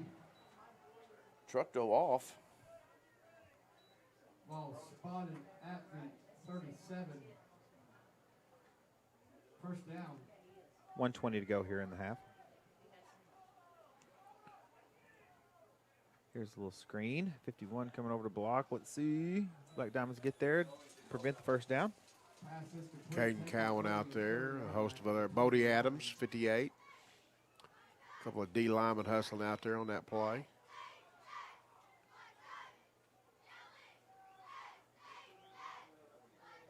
Still a second down, 3, under a minute remaining. Martinez rolls left. Tries to throw it out into the flat, intended for number 42, Kason Dowdy.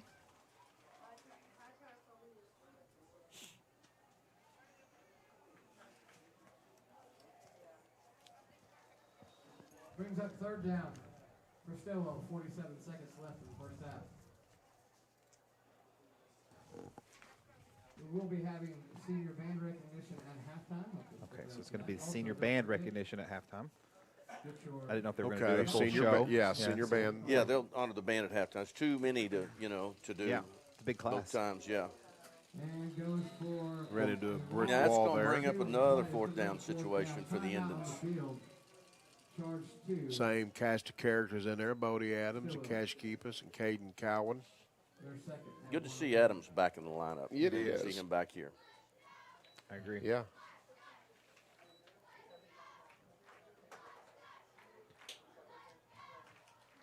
We'll save the trivia question for the second half, right? Yeah, We'll save we've it for got the second we've half. got the senior band ceremony. We're gonna Coming up shortly. We're gonna show right in the.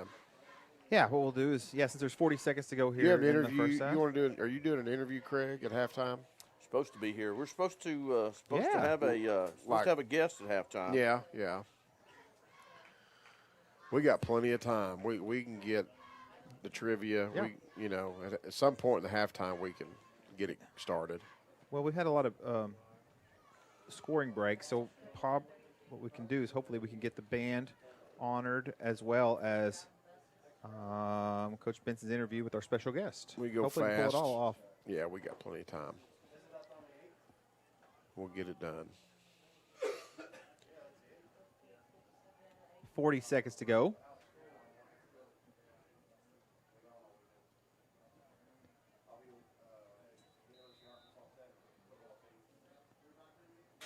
Five wide receivers. No running back in the backfield. Just Martinez, quarterback. Fourth down and 5. Here comes the rush. Jace Holman gets there. Ball is loose. It's going to be a turnover on downs for the Black Diamonds. Ruled an incomplete pass. Okay, ruled it an incomplete pass. Sallisaw. Let's give that defense a great round of applause. It's going to bring the offense back on the field with 35.7 seconds to go. Sallisaw, first down and 10 from their own 32-yard line. With 35.7 seconds left in the first half.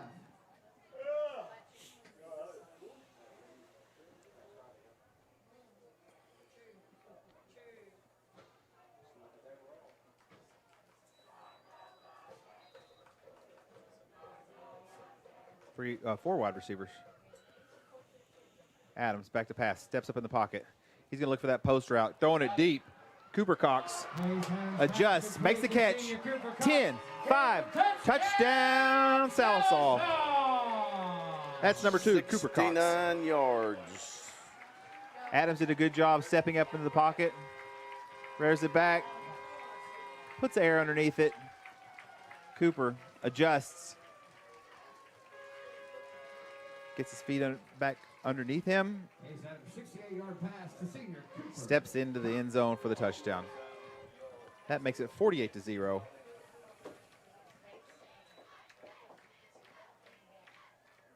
Good throw and catch. Good pass pro.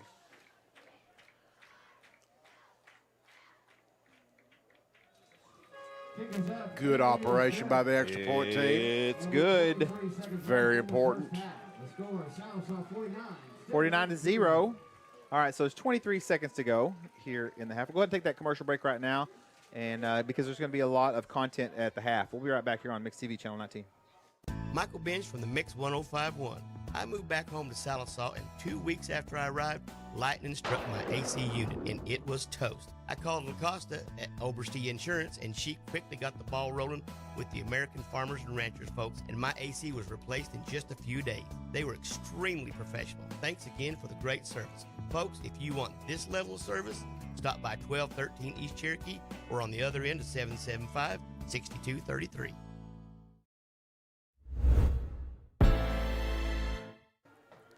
Ada is at Glenpool, and they have a 6-point lead at the end of the second quarter. Ada 20, Glenpool 14.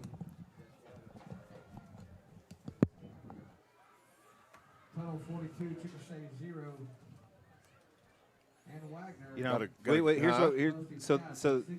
here's what I think we should do is even if Coach Benson and Coach Rogers bleed over into keep going. We'll do it's fine. You'll be okay without us. Yeah, I think you can handle it. We'll bring him on after the ceremony of halftime, and then perfect. We'll keep going. Yeah, we're not going to have an allotted time. No, it's going to be fine. Green light, Coach. Green light. Got a good crowd here tonight. Yeah, everybody's excited about Black Diamond football in the whole community. Kick will roll into the end zone. Good kick. For a touchback. Well, I tell you, I hate to be critical of another team, but this is the worst. This is the worst Stilwell team I've seen in some time. They're having a rough go of it. I'll say that they're having a rough go of it tonight. To remind you, next week the Black Diamonds will be on the road for their final regular season district game at Ada. We would love all of you to travel. And they're also playing a Sallisaw team that's firing on every single cylinder. Yeah. The campus at East Central University would love to have you Knock there on next wood. Friday night also if you can't make Thank the you. trip. Sorry. Check out the mix that we broadcasted for you. First down and 10. Martinez gives up the middle. Martinez hands the ball off. Trying to see who made the tackle. Looked like Rowdy Ward was in there with about 3 or 4 others. Yeah. And Matt McGrew was Matt one. McGrew, Sparks. Caden Blunt, Max Sparks. That clock is running fast. And that's going to take us to halftime. All right, so that's going to be our halftime break. We're going to take you to commercial break so that way we can get right back here because we're going to have a lot going on at the half. We're going to have stick around because our new Sallisaw high school basketball coach will be on the air with Coach Benson. We get to learn more about Black Diamond basketball. He'll be interviewed here after the band senior night, and you want to honor the band seniors. So we'll be right back here after this commercial break on Mix TV Channel 19. It's self-assuredness, the poise that comes from looking and feeling your best. It's the freedom to let go and be yourself, and the self-esteem you feel when you know you're the best you can be. It changes how you see the world and how others see you, and it can change your life. For your life-changing smile, call Dr. Aubrey Henshaw at Aesthetic Dental Institute. Neighborhood dentist, world-class care.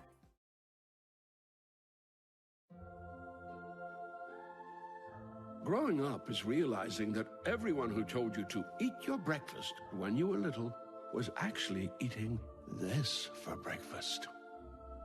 It's your turn to take your place at the breakfast table and savor the taste of culinary independence with freshly toasted bagels at McDonald's. Indulge in the breakfast you've always wanted and start the day off the right way, your way. Ba-da-ba-ba-ba. At Sallisaw Lumber, we're more than just a lumber yard. We're a full-service lumber company, hardware, appliance, and flooring center all in one. And if you don't find what you need, well, we'll order it for you. Our guys are standing by to help. Oh, and if you can't take it with you, don't worry. Delivery is always available. You see, at Sallisaw Lumber, we go as many extra miles as it takes to deliver the best customer service. Sallisaw Lumber saves you time, saves you money. Next is Abel Trey Chapa. Abel is the son of Patty and Paul Chapa and the grandson of Paul and Rosemary Chapa and Nicole Lopez and Victorino Uribe. Abel Chapa has been a member of the Sallisaw Marching Band for 4 years. In his free time, Abel likes to listen to a variety of music, hang out with friends, and do yard work. Abel plans on attending ICTC to earn his certification in HVAC and electrical. Abel plans on building his own house in Texas and making a living there. This is Abel Chapa. Next is Sydney Couch. Sydney is the daughter of Rita and Shone Couch and the granddaughter of Marvin and Sharon Grossclose and Ivan and Valerie Couch. Sydney has been a member of the 3-time state championship and current state runner-up band for the past 2 years. She is a member of the woodwind section and plays the clarinet.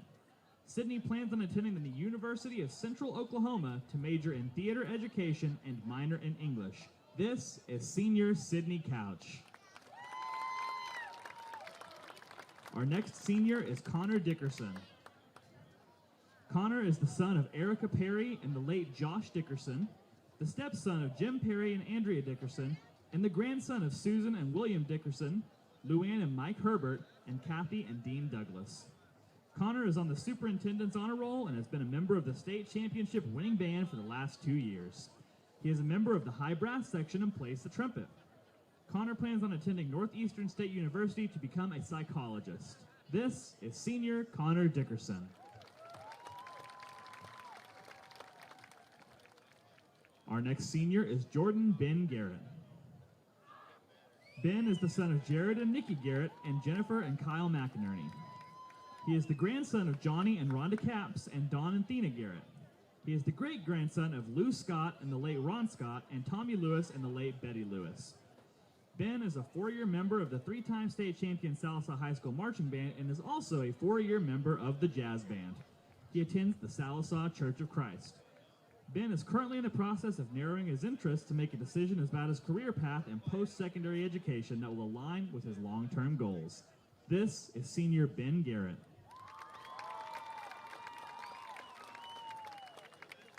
Our next senior is Chloe Grace Harris. She is the daughter of Luella and Chad Harris. Chloe is the granddaughter of Ruth Ann and the late Vic Harris and the late Frank and Lou Cooper. She is the proud little sister of Caleb Harris. Chloe has been a member of the 3-time state champion and current state runner-up band for the past 4 years. She marched the flute for 2 years and has been the drum major for the past 2. Chloe is a concurrent student at Carl Albert State College, a member of the Native American Club, jazz band, and an editor for the Black Diamond Remix. Chloe plans to attend Carl Albert State College to obtain an associate's degree, then attend Oklahoma State University to earn a bachelor's degree. This is Chloe Harris. Our next senior is Asher Jackson. Asher Jackson is the son of J.D. Jackson and Jennifer O'Neill and is the grandson of Steve and Debbie O'Neill. Asher plans to attend the University of Central Oklahoma to study audio production and to be an apprentice to a guitar luthier. This is senior Asher Jackson. Our next senior is Miss Letitia James. Letitia is the daughter of Meredith and William Hayes and the granddaughter of Margaret and Richard Hayes and Darlene James. Letitia is on the Principal's Honor Roll, and she has been a member of the state champion winning band as a member of Color Guard for 2 years. Letitia's future plan is to attend college for a bachelor's degree in business in hopes of opening her own establishment one day. This is senior Letitia James. Our next senior is Jaden Langford. Jaden Langford is the son of Chrissy Langford and James Langford. Jaden plays tuba and has been part of the band since the 6th grade and part of the 3-time 4A OBA State Champ Marching Band for 4 years. Jaden plans on attending ICTC after high school and learning HVAC. He hopes to one day start his own HVAC company. This is senior Jaden Langford. Next is senior Delaney Little. Delaney is the daughter of Kelly Holman and Chad Little, and the granddaughter of Sandy Holman and the late Dale Holman and Mary Ann and Dawn Little. Delaney has been a 5-year member of the Sallisaw Band with a focus on color guard. She plans on coaching color guard after high school. At the time of graduation, she will also have a license in cosmetology in which she will pursue a career. She eventually plans on obtaining a degree in fashion design. Delaney likes to crochet and practice different nail techniques in her spare time. This is senior Delaney Little. Our next senior is Caden McFarland. Caden is the son of Heather C. and Cody McFarland. He has been a member of the state championship Sallisaw Band for 4 years as a trumpet player. After graduation, he plans to attend VOTech and study HVAC. This is senior Caden McFarland. The next senior is Riley Ann Meese. Riley is the daughter of Rachel and Michael Meese and the granddaughter of Fred and Barbara White and the late Cliff and Fran Meese. Riley has marched snare all 4 years and has been the drumline section leader for the past 3. She was a member of the bi-district champion softball team for 2 years and is currently a member of the Sallisaw Church of Christ youth group. Riley has been captain of the academic team for 2 years, served as class secretary her junior year, and has served as president of the Black Diamond Book Club for the past 2 years. Riley has been a member of the National Honor Society for 3 years, serving as vice president her junior year and president this year. Her future plans include attending the University of Oklahoma to pursue a degree that will offer her a variety of career options. This is senior Riley Meese. Our next senior is Tristan Free Oliver. Tristan is the son of Henrietta Dreadful Waters Champagne and Stromy Champagne and the grandson of Teresa Casebolt, the late Henry Dreadful Water, and the late Charlotte Barnett and the late Johnny Oliver. Tristan has been a member of the marching band for 5 years. After graduating, he plans on attending Rogers State University with a career in software design and multimedia. This is senior Tristan Oliver. Our next senior is Evan Poor.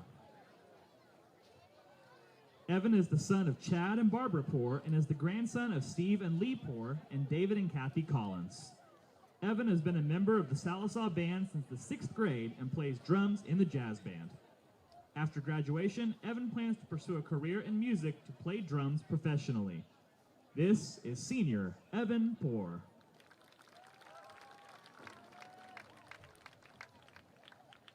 Our next senior is Lizbeth Ramirez Huraca. Lizbeth is the daughter of Jacinto Ramirez and Annabelle Huraca. She has been a member of the state champion Sallisaw Band for 5 years as a flute player. After graduation, she plans to attend Oklahoma State University to become a physician. This is Lizbeth Ramirez Huraca.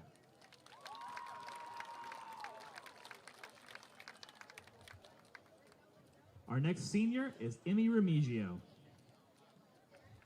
Emmy is the daughter of Charlene and Oscar Remigio. Emmy has been a member and color guard of the 3-time state championship and current state runner-up band for the past 2 years. She has been a member of the Spanish Club for 2 years, and she plans on attending the University of Fort Smith to work on becoming an ultrasound tech. This is senior Emmy Remigio.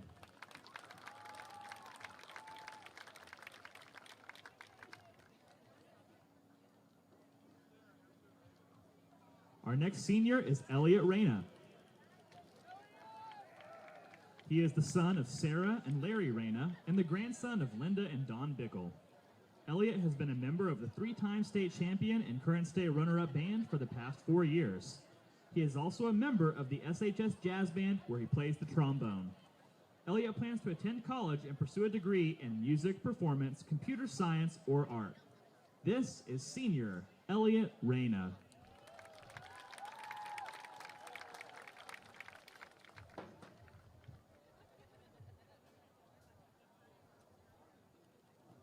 Our next senior is Autumn Ricketts.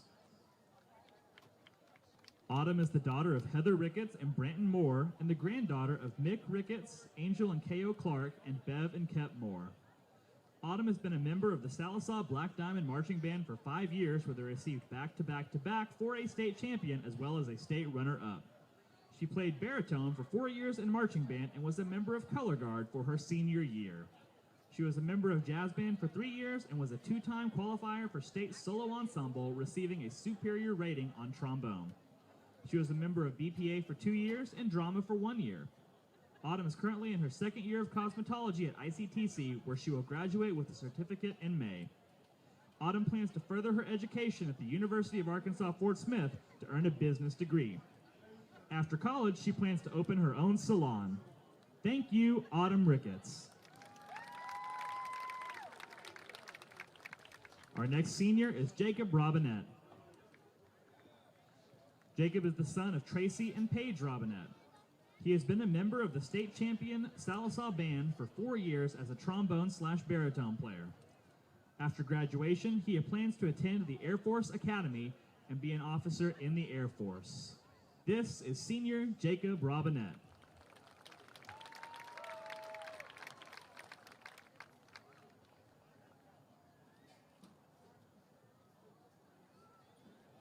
Our next senior is Tyler Teague.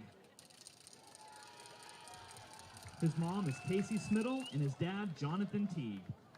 His grandparents are Rocky Teague and Sherry Teague.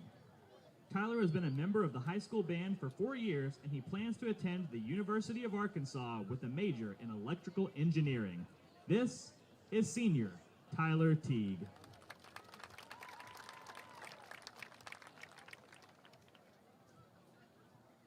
Our next senior is Miss Abigail Christine Winton.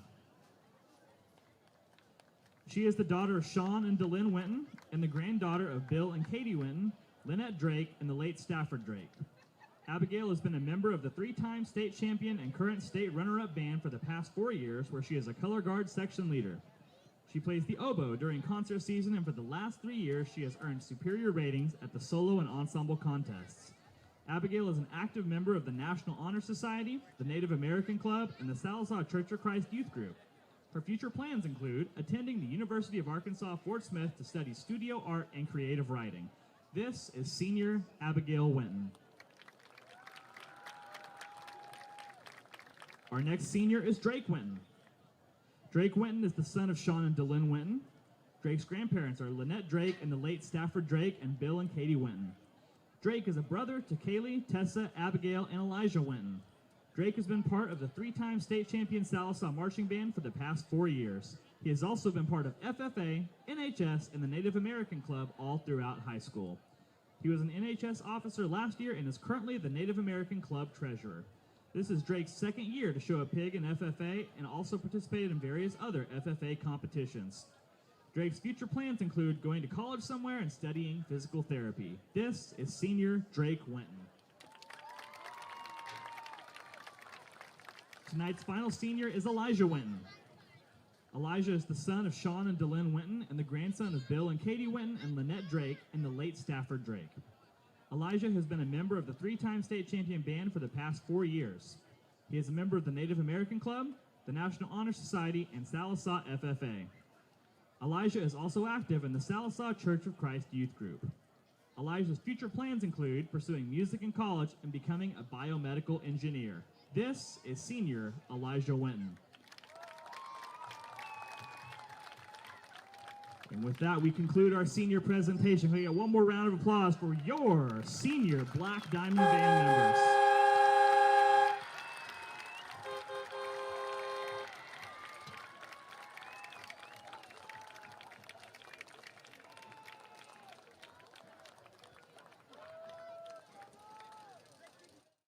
Show your hometown pride with a School Spirit debit card from First Star Bank. Each time you make a purchase with your School Spirit debit card, First Star Bank will make a donation to your school district. You make a purchase, they make a donation. Everyone wins. Support your school with First Star Bank's School Spirit debit card. First Star Bank has donated over $100,000 to local schools through the School Spirit program. Debit cards may be ordered online at firststar-bank.com.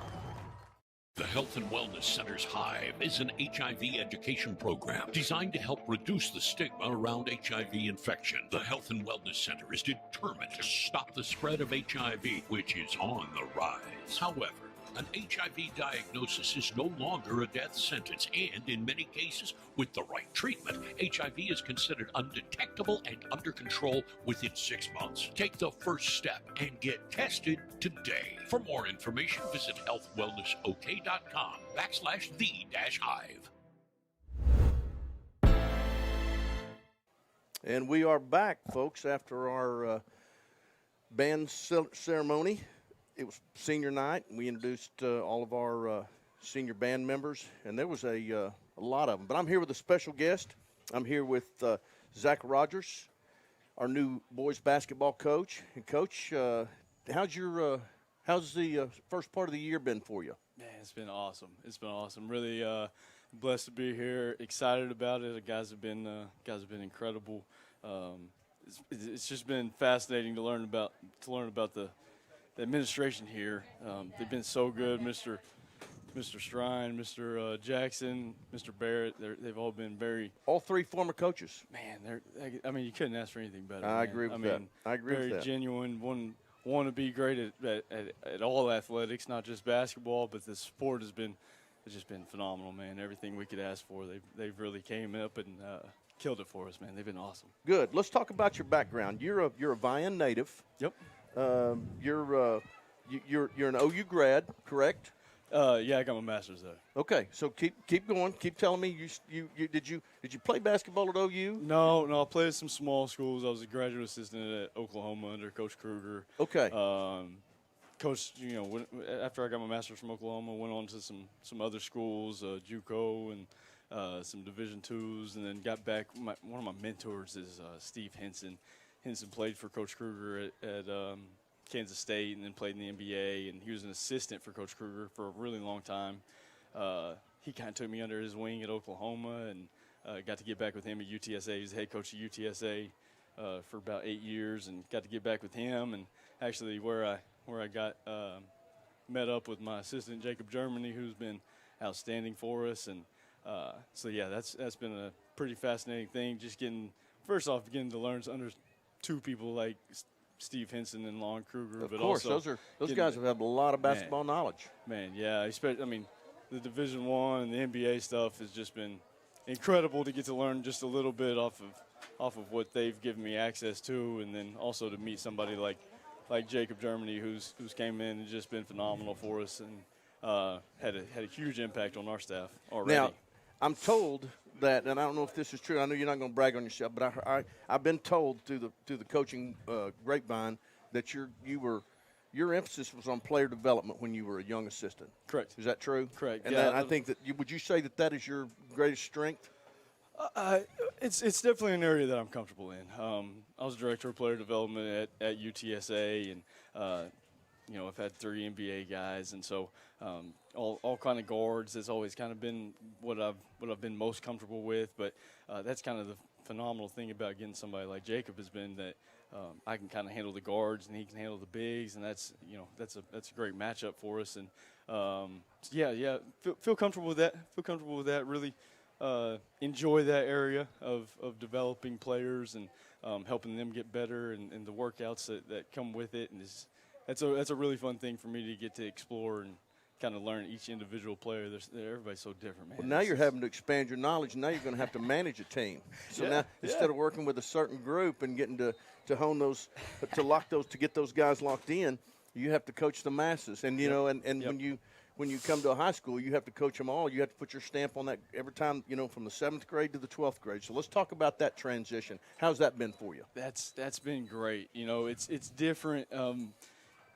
whenever you're a player development guy, you're involved in practice and everything, but the emphasis of your job is really in those individual workouts in between the players' classes or in the morning sessions or late nights whenever they want to come in and work in one-on-one or two-on-one. This is definitely a team setting, so it's traditional coaching, which is, again, I was assistant coach at college coaching. That's right. for 10 years as well, so we're really comfortable with that too. But definitely is interesting, just obviously the high school versus college with the recruiting and versus having players and building them up. But getting to get with the sixth graders and build them up from the ground level is going to be really interesting for me. Just kind of emphasizing the things that we want to emphasize, and those 6th and 7th and 8th graders, man, they've been eating it up. And so it is a lot. I mean, it's a lot different than Division I, but it's great just being coaching, able to, still coaching.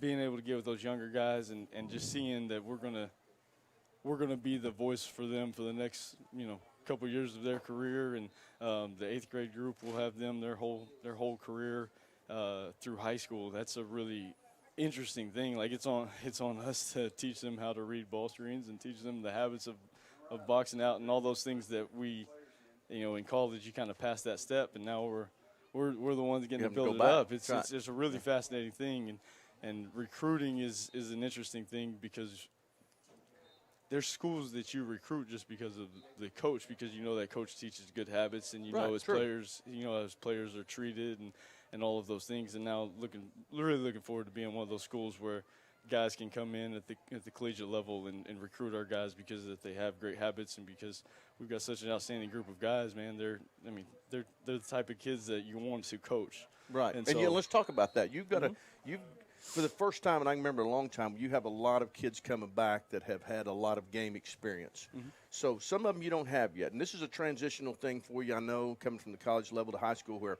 you don't get them until their football season is complete and so on and so forth. Yeah. And then you've got to make that transition quick because you start right off, Of course. And so with that being said, do you see the struggle in that, or do you use that and say, look, we don't look for anything until we get them at the Christmas break, and then we can really kind of start to tighten a bit down on them? How do you look at that? How do you see that transition coming? I don't really know yet. We're kind of playing that one by everything. We're kind of this is new. We're just rolling with it, and that's so right. That's we're right. excited about it. The thing is, though, is these guys out here that are playing football, like, we couldn't be more excited about that. A lot of our starters are out here playing Tay, Cooper Jackson, Cooper Cox. All those guys play football and play basketball, and what an experience that they're getting out here. That's just something that I can't replicate in practice. Like, I can put them in adverse situations in practice, but I can't. At Hilldale we have a couple bad breaks and we're down 14-0 on the road in front of 2,500 people, and they are, these guys are going to have to go out there and perform in a stressful situation, and it's like they actually have to win. And I can put them in weird spots in a practice, but I can't replicate that. I can't replicate last week when we got to score on the final drive, and we score with 20 seconds left and go into overtime and win. I can't do that. That's true. And so the experience that they're getting out here, getting used to winning. People say winning is a habit, and it's so true. And having a football team that's 7-1, and so many of our guys are out there being successful and expecting to win, and that's something that we really want to put into our program. But it starts with football, and I think a lot of people that get stressed out over as a basketball coach. Well, they get stressed out if you don't wholeheartedly trust your football coach or your football coach staff, and that's one of the most amazing things here at Sallisaw is we have Coach Tyler and the staff that he's put together. They're amazing people. Right. And so Coach Tyler, I've known since I was born, I think. That's true. And that's right. I know what type of man he is. I know how he's treating our guys. I know how he talks to our guys, and I know how he grows them as men. And like anytime that our basketball players are under someone like that, and Coach Compton and all Coach Lamb, all of those guys are just unbelievable people, and we want our guys to play football because we want our guys being around people like that. Good answer, Coach. Good answer. It's no secret that Sallisaw basketball, and I don't mean this, we haven't made very many state tournament appearances, and that's what everybody's goal is. Is we want to get to the state tournament, and you know, when you take 6A and 5A and 4A, those top three classes, and I'm going to have to include 3A because 3A's got some guys in there that can really play too. But you take that, it's really a struggle to take a young team and to get in the state tournament like that. So, you know, being in this infancy stage that you're in, you're learning on the run like that.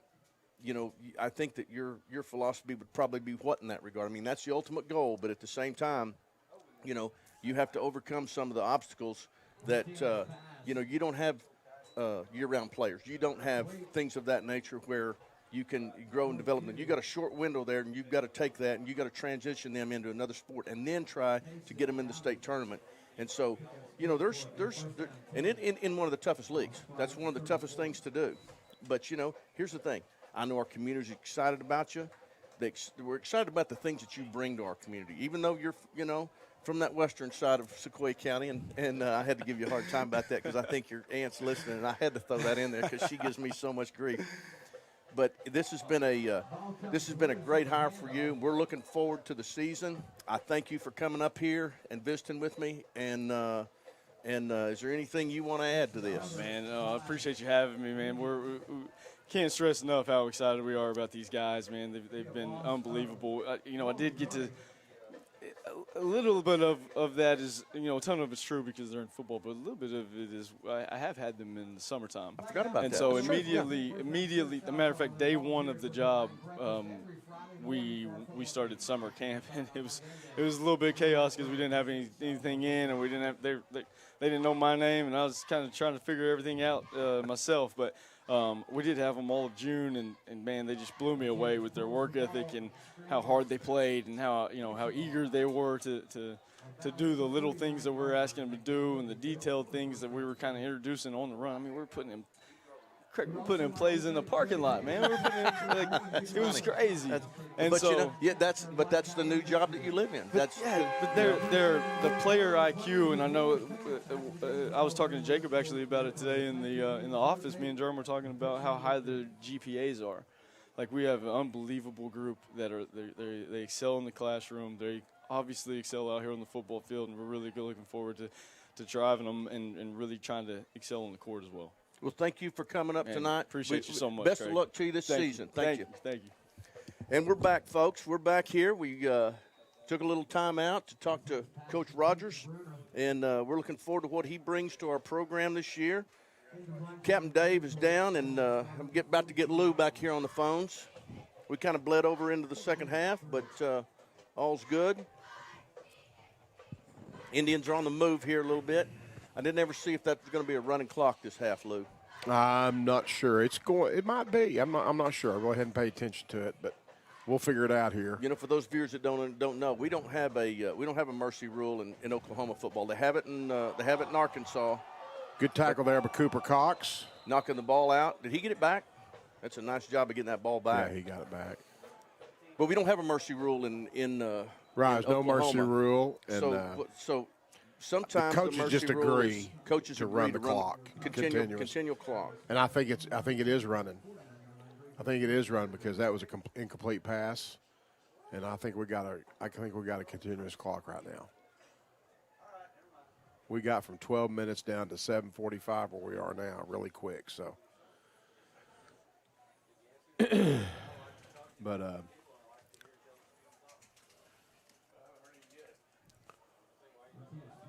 number 12 catches the ball again.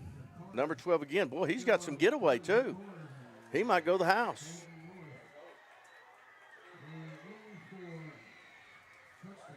We got a flag down? I don't see a flag. Yep, we do. There's a flag on the field. There's a flag at the 40-yard line. Yeah. And it's going to be a face mask, and it's going to be declined. So the touchdown will stand for the Indians. That is a 42-yard touchdown pass.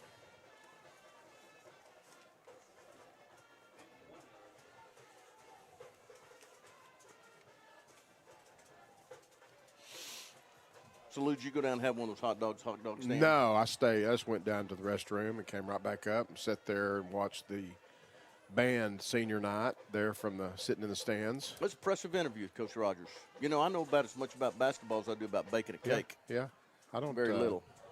I'd never met him. I've just seen his picture. Comes from a good family over in Vian. Yeah. Randy's his dad. Yeah.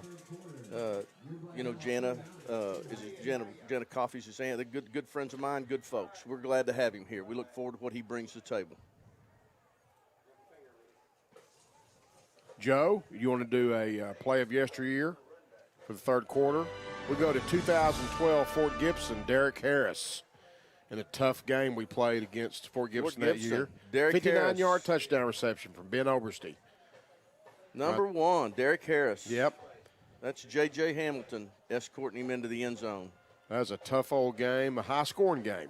49-42. Yes, it was. I think it turned out. Yes, it was. In 2012 at Fort Gibson, we had a lot of offense that night on both sides. Yeah. A lot of exciting games in that span right there.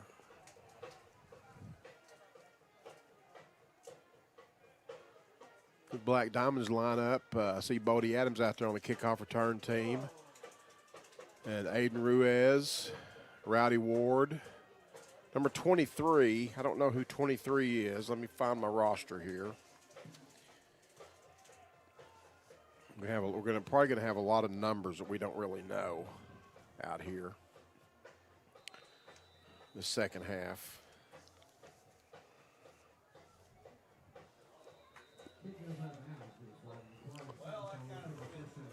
Number 23 is Donnie Fredrickson, according to this roster. He's a senior. So the Black Diamonds will take over. Looks like at about the 35 and minus 35, their own 35-yard line. Leading 49-6, 7:18 left in the third quarter. The clock stopped right now. I thought we had a running clock a while ago. I'm not sure we do. The referee, the white hat, has cranked it. He started the clock.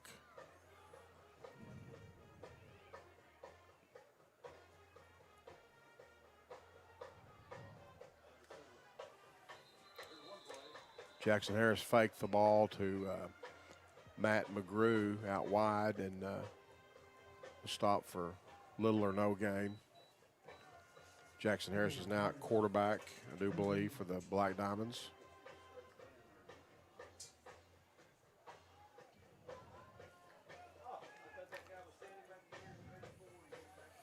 Yeah, it does look like Harris is back in. I think that's Donnie Fredrickson wide to the left, number 23.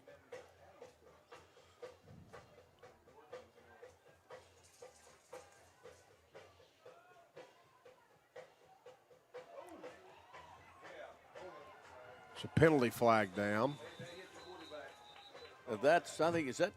Who's 28? Is that? That is Chase Stevens, according to this roster. I see 25, Easton Wolf out there at wideout. Got some laundry down on the field. That's going to be against the Indians. I don't know what that was there. Going to be 1st and 10 for the Black Diamonds at the Stilwell 44-yard line. Black Diamonds are going south on the right hash. Left to right on your audio dial if you're just listening.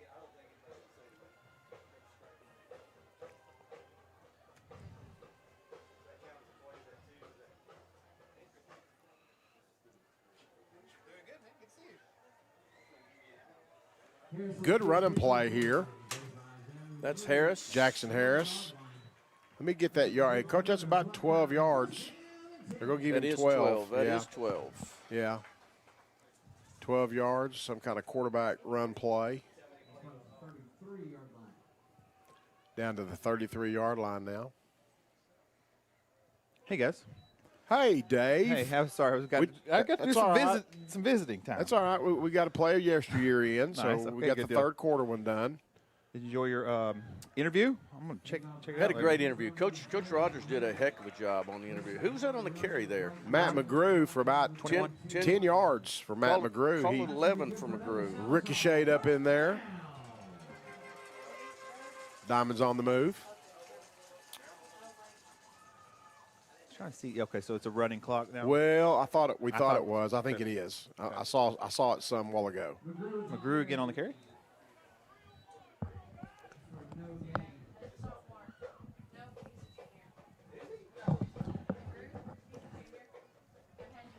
When we get a chance, we need to go to our trivia question.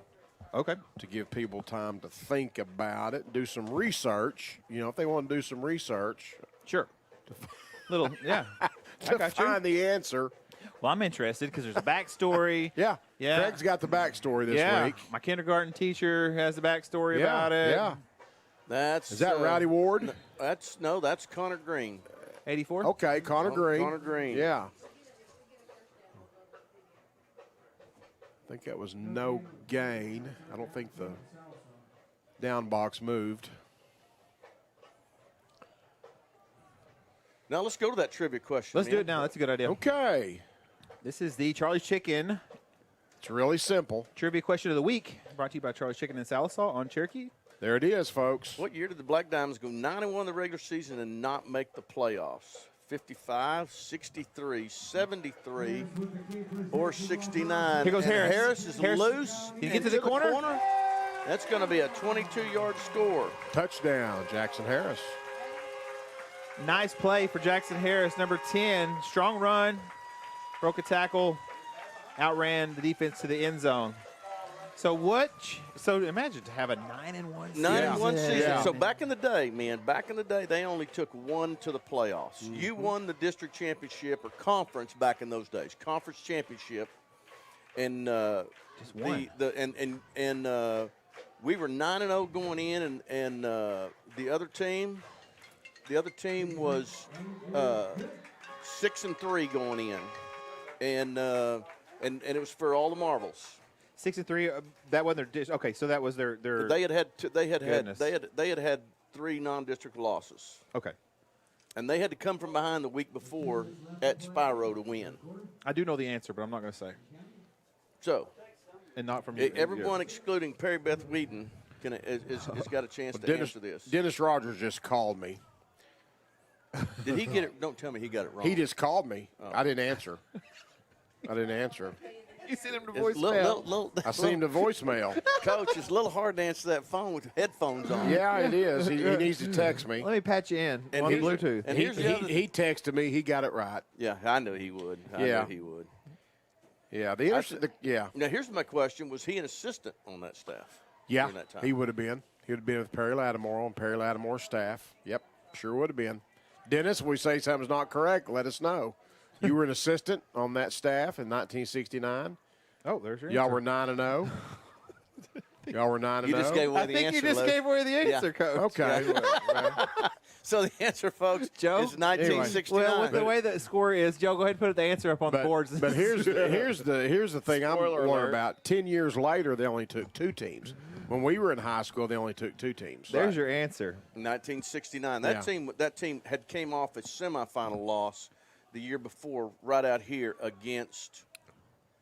Somewhere in there, we went well. No, we were Semifinal. team. Woka or somebody like that. Yes. Yeah, I remember that. Yeah. Beat us on a Statue of Liberty play. Okay, I remember that was a trivia question a few years ago. Good coverage on the kickoff. Aiden Ruiz, I see him at the bottom of the pile, and number 24, that's Rowdy Ward. But 10 years later, when we were in high school, they only took 2 out of 8. True. And then it grew to 4 where it is now. Here's the backstory to this. This is what I read. So we were supposed to approve the officiating crew, and we didn't know. I don't know back in the day how you do that in 1969, if you do it by, pigeon or what. Telegraph.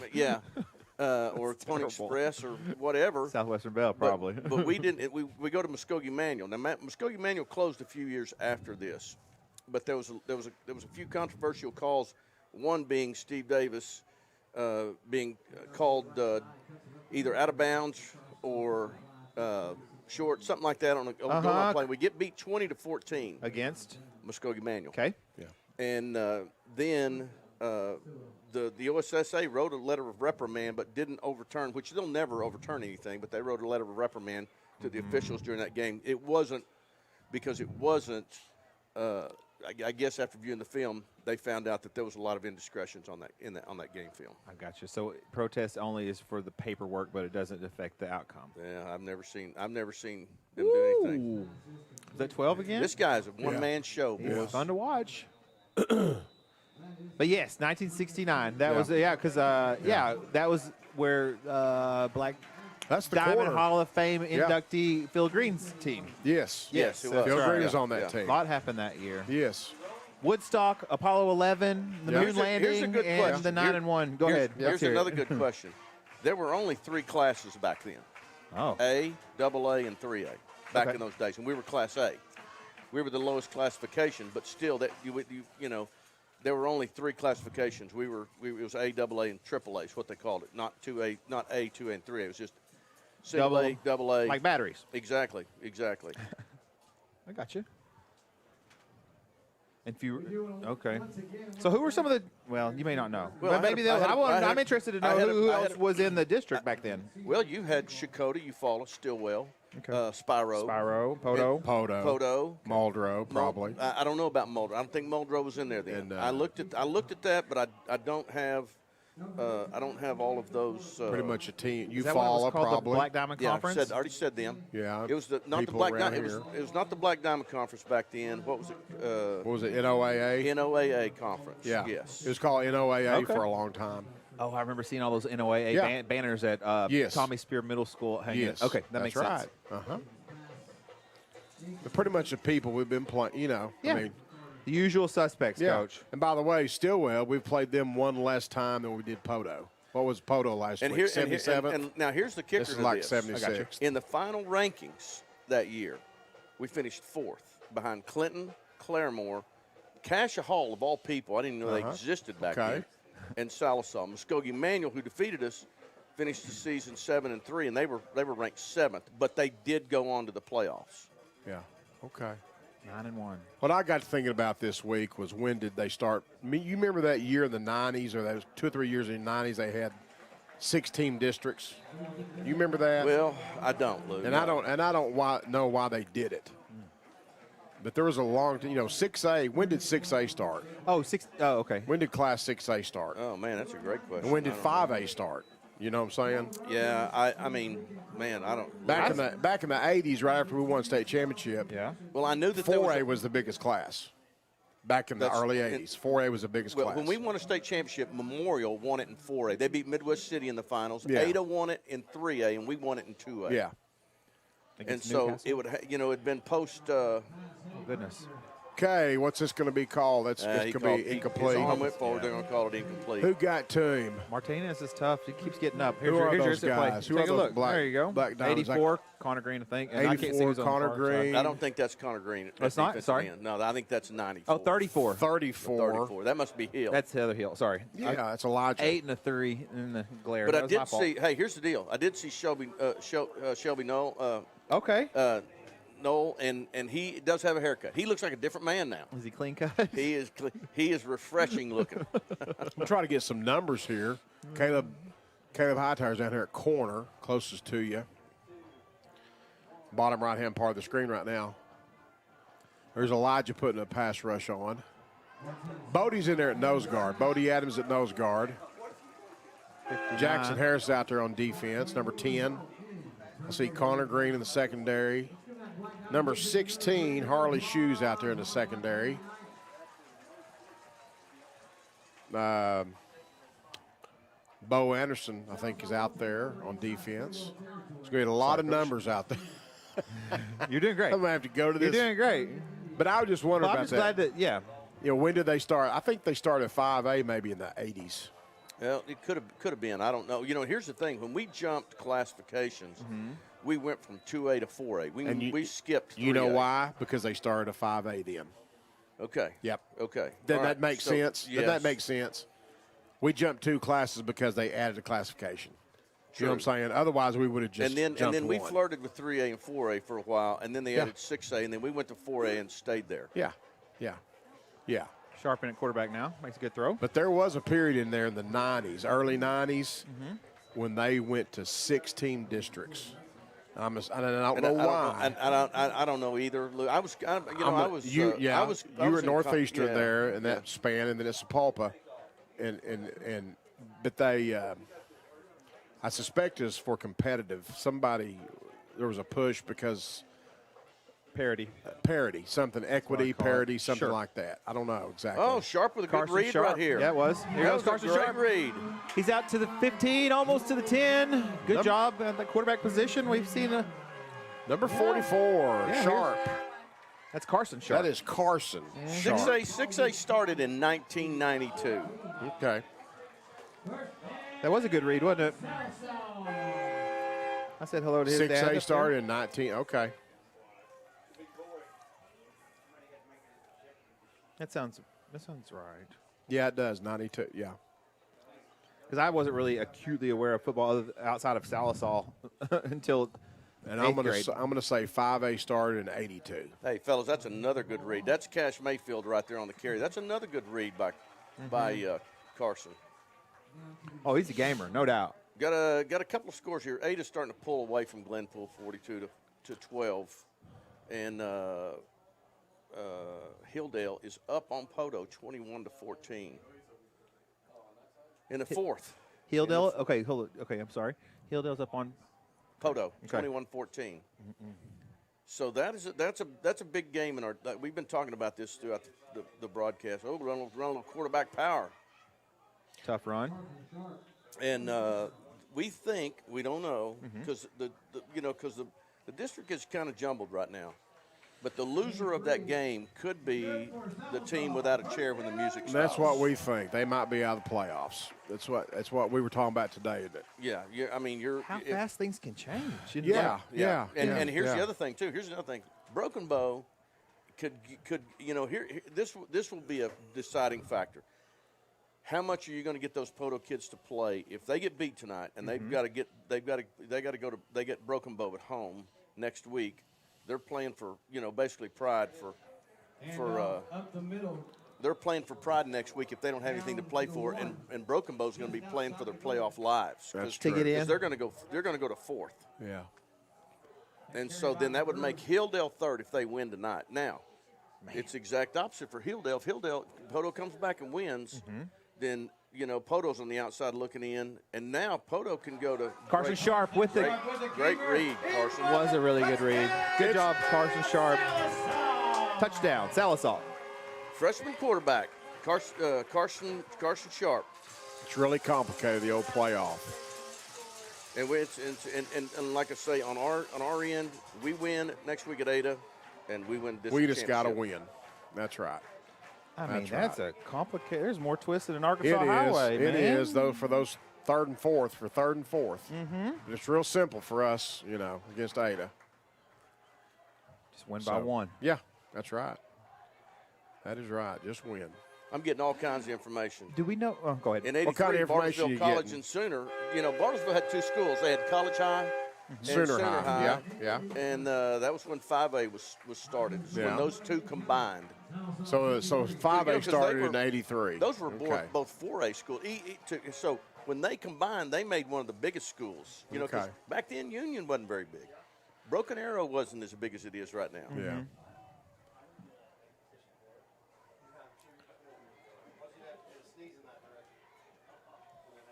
What has anybody watched any film on Ada this year?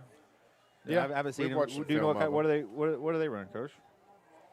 Oh. Well, number one, they got a really good quarterback. What I Okay, that's what saw, I'm asking. Not they necessarily. have- Like, what do we have to look forward to? Well, as a they have preview two is what I'm asking tailbacks. you. They have two tailbacks they'll put out there, and they have a good wideout that's committed to Texas Tech University, and they'll go two wideouts, an inverted wishbone out of the gun, and run RPOs and run counter. They like to run counter, like as we know it, guard kick, stuff like that, and then they'll throw play action off of it. And that's what they really. That's what they really. Yeah. Think about Bokenbo, from what I've heard, try to defend that with a 7-man box, and they ate them up.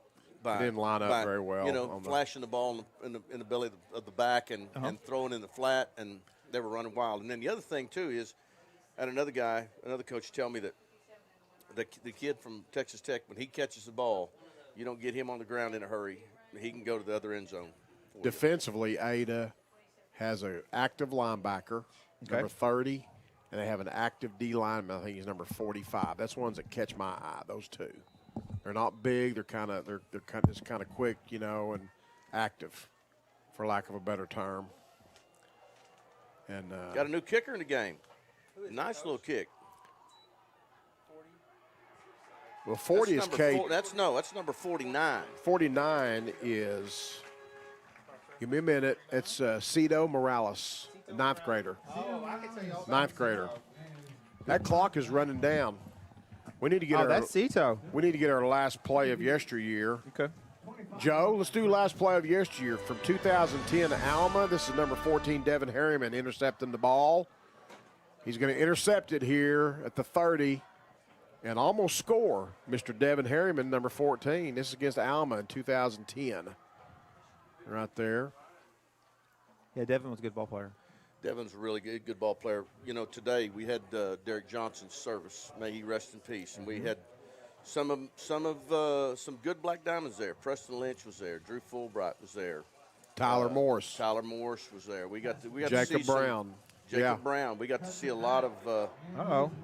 Who's this? This is Benham. That's He, Benham. 21. Took a little screen pass and went to the house with it. And Joe, I appreciate you. That last play, I know the guy, remember all the time before they even snapped the ball? That last play. Yeah. I will tell you, that new kicker, or the kicker, 49, Cito Morales, if you enjoy watching soccer, because soccer's getting, more popular, he is fun to watch. He's a physical player, got crazy good footwork, funny. He is as funny as the day is long. So he's going to be he's a ninth grader, and come watch him this spring. Him and that whole Coach Sinway Rodriguez's soccer team, they really got something going there. But yeah, that's my preview for Cito. Well, Cito put it through the uprights, didn't he? I think so. Well, he also had a deep kick, kicked it down to the 10-yard line. We're perfect on extra points. I'm not He going to can say another kick word it about goal to goal out there on the soccer field. That's 21. Benham again gets outside. So Stilwell putting up a couple touchdowns on the board. I see T.J. Abercrombie out there, number 66. Trying to get these numbers. 41. I've lost my roster. There it is. Anthony Adami, he's a youngster. 39 is Tyler File. 88. 88. He was not going to let him just walk in easily. He is Ethan Perez. He's an 11th grader. We've said his name earlier in the year, I believe, on some kicking game. They're just going to let this run, folks. Yeah, half a minute to go. Let it run. Yep. 89 is Case Schote. Let's get a couple of score updates here before we get off there. Let's see where we're at now. Hilldale's still up on Poto, 21-14. Your final score, Sallisaw 63, Stilwell 14. That's going to be the end of the ball game, as Coach Benson's going to get the numbers here for us. That's going to take Sallisaw to 8-1. 8-1. Congratulations, Sallisaw. It's not over yet. We still got a lot of football left in the season. Go to Ada next Friday night. Yeah. Great opportunity to have a first-round playoff game. It's going to be fun, huh? Yes. We could be right here, first-round playoff game in 2 weeks. Because hosting someone. If you weren't listening earlier, the difference between first and second is. Yeah. I mean, it's a big deal. But the Sallisaw has clinched the playoff berth. Yes. I think that's what has happened tonight. Yes. Sallisaw has clinched the playoff berth. No, I thought you were going to get the scores, Coach. I didn't mean the stats. Sorry. No, you're good. Okay, You're cool. good. But yeah, Sallisaw's 8-1. Stilwell Indians came to town. Sallisaw came out and played soundly. And well, we got a score out of the North District. Cushing up 26-17 over Fort Gibson. Ada big over Glenpool, 42-14. Let me go back here to Hilldale Poto. There's still 21-14. Hilldale over Poto. 7 minutes left.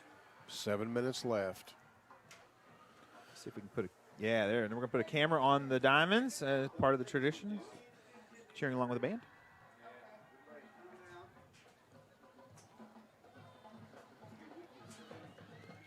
Great win. Diamonds took care of business tonight. So did Paul Marshall. Good job there, Paul. Bye, Paul. We'll see you in 2 weeks, the home playoff game. Glad you got to see me, Paul. Yeah, 2 weeks, home playoff game right here. And thanks to all the viewers and listeners at home every week.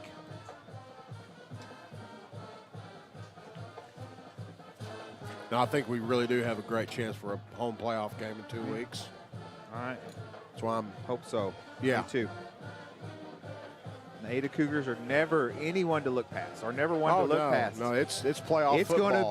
It's gonna be a show. It's playoff football from here out. Sure is. Let's see if we can't get a weather forecast for the 7 days. That's what I'll do while he's dialing that up. You know. Yeah, but it's pretty good. We're gonna have a rainy week starting tomorrow for a few days. Yeah, so Saturday you're going to have clouds. Sunday you're going to have rain, 85% chance. Monday, 75% chance of rain. It's going to be in the mid-60s up to the low 70s. Tuesday, 50% chance of rain. And then it's going to be temperate Wednesday, Thursday. And then Friday night it's going to be cloudy between 56 and 74 degrees. So similar to tonight. It's going to be a nice night for football, looks like. At Ada? Yes. Well, that was the Sallisaw forecast, but we're not that far away. No. So I got some stats here. Go for it, Coach. Adams was he was 5 of 6 for 188 yards. He was very efficient tonight. And 2 touchdown passes. He did a good job. One to Cox, one to Jackson for 63 yards. Cox had 3 receptions for 103 yards. Big night for him. Wow. And rushing, we're all over the place. Hill had 2 for 16. Adams 2 for 46. Jackson 1 for 10. McGrew 3 for 59. Harris 6 for 61. And then Keepus had 1 for 9 yards and a touchdown. Mayfield had 2 carries. He had 2 carries for 8 yards and a touchdown. Gardner had 2 carries for 9 yards and a touchdown. So a lot of different people got to smell the end zone tonight. Good win for the Black Diamonds. And so anyway. Great win. Took care of business. Got some guys in the end zone. So we're all geared up. We're ready to go to Ada tonight, aren't we, Luke? Yeah. That's right. Yeah. We're going to learn how to say the name of that stadium. We're going to practice saying the name of that stadium. Yeah. I heard somebody say it. Now they got a good. They have a TV station that does all their games, so we got some competition. Okay, well. Friday night. They got a guy, they got a couple of guys that, so. Oh, Koi Ishto. Yeah. Okay. Say that again. Koi Ishto. Koi Ishto, there you go. Yes. I knew you'd handle it. Yeah. I'm sure they have their own, but we appreciate you watching us here. We, too, have been here for years. Yes, right? we have. All right, everybody. I think it's time to wrap it up for the night. Good job to the Black Diamonds. 8-1, traveling next week for the district championship. It's going to be a showdown in Ada for Craig Benson and Lewis Walking Stick. Joe, Jarrett upstairs, the whole crew. We want to say thank you again. We'll see you next week right here on Mixed TV Sports Channel 19. Growing up is realizing that everyone who told you to eat your breakfast when you were little was actually eating this for breakfast. It's your turn to take your place at the breakfast table and savor the taste of culinary independence with freshly toasted bagels at McDonald's. Indulge in the breakfast you've always wanted and start the day off the right way, your way. Ba-da-ba-ba-ba. If you don't like surprises but still need a loan, then Anchor Financial Services is your answer. For over 40 years, Anchor Financial Services has been the hometown hero for families in eastern Oklahoma. We know life happens. Unexpected medical bills, home repairs, or that once-in-a-lifetime opportunity. With 7 convenient locations throughout eastern Oklahoma, our friendly team is always ready to help you navigate life's twists and turns. No jargon, no hidden fees, just straightforward, trustworthy financial support. So why wait? Stop by today or visit us online. Let Anchor Financial Services be your anchor in times of need. Because when life happens, we're here to help.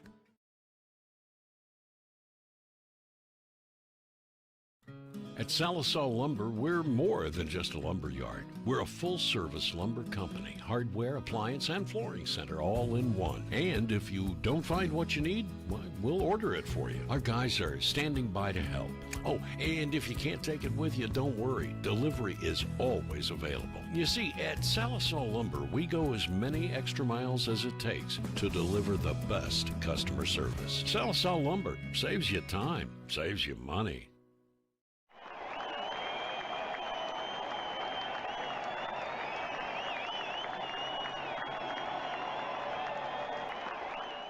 You're watching Mix TV.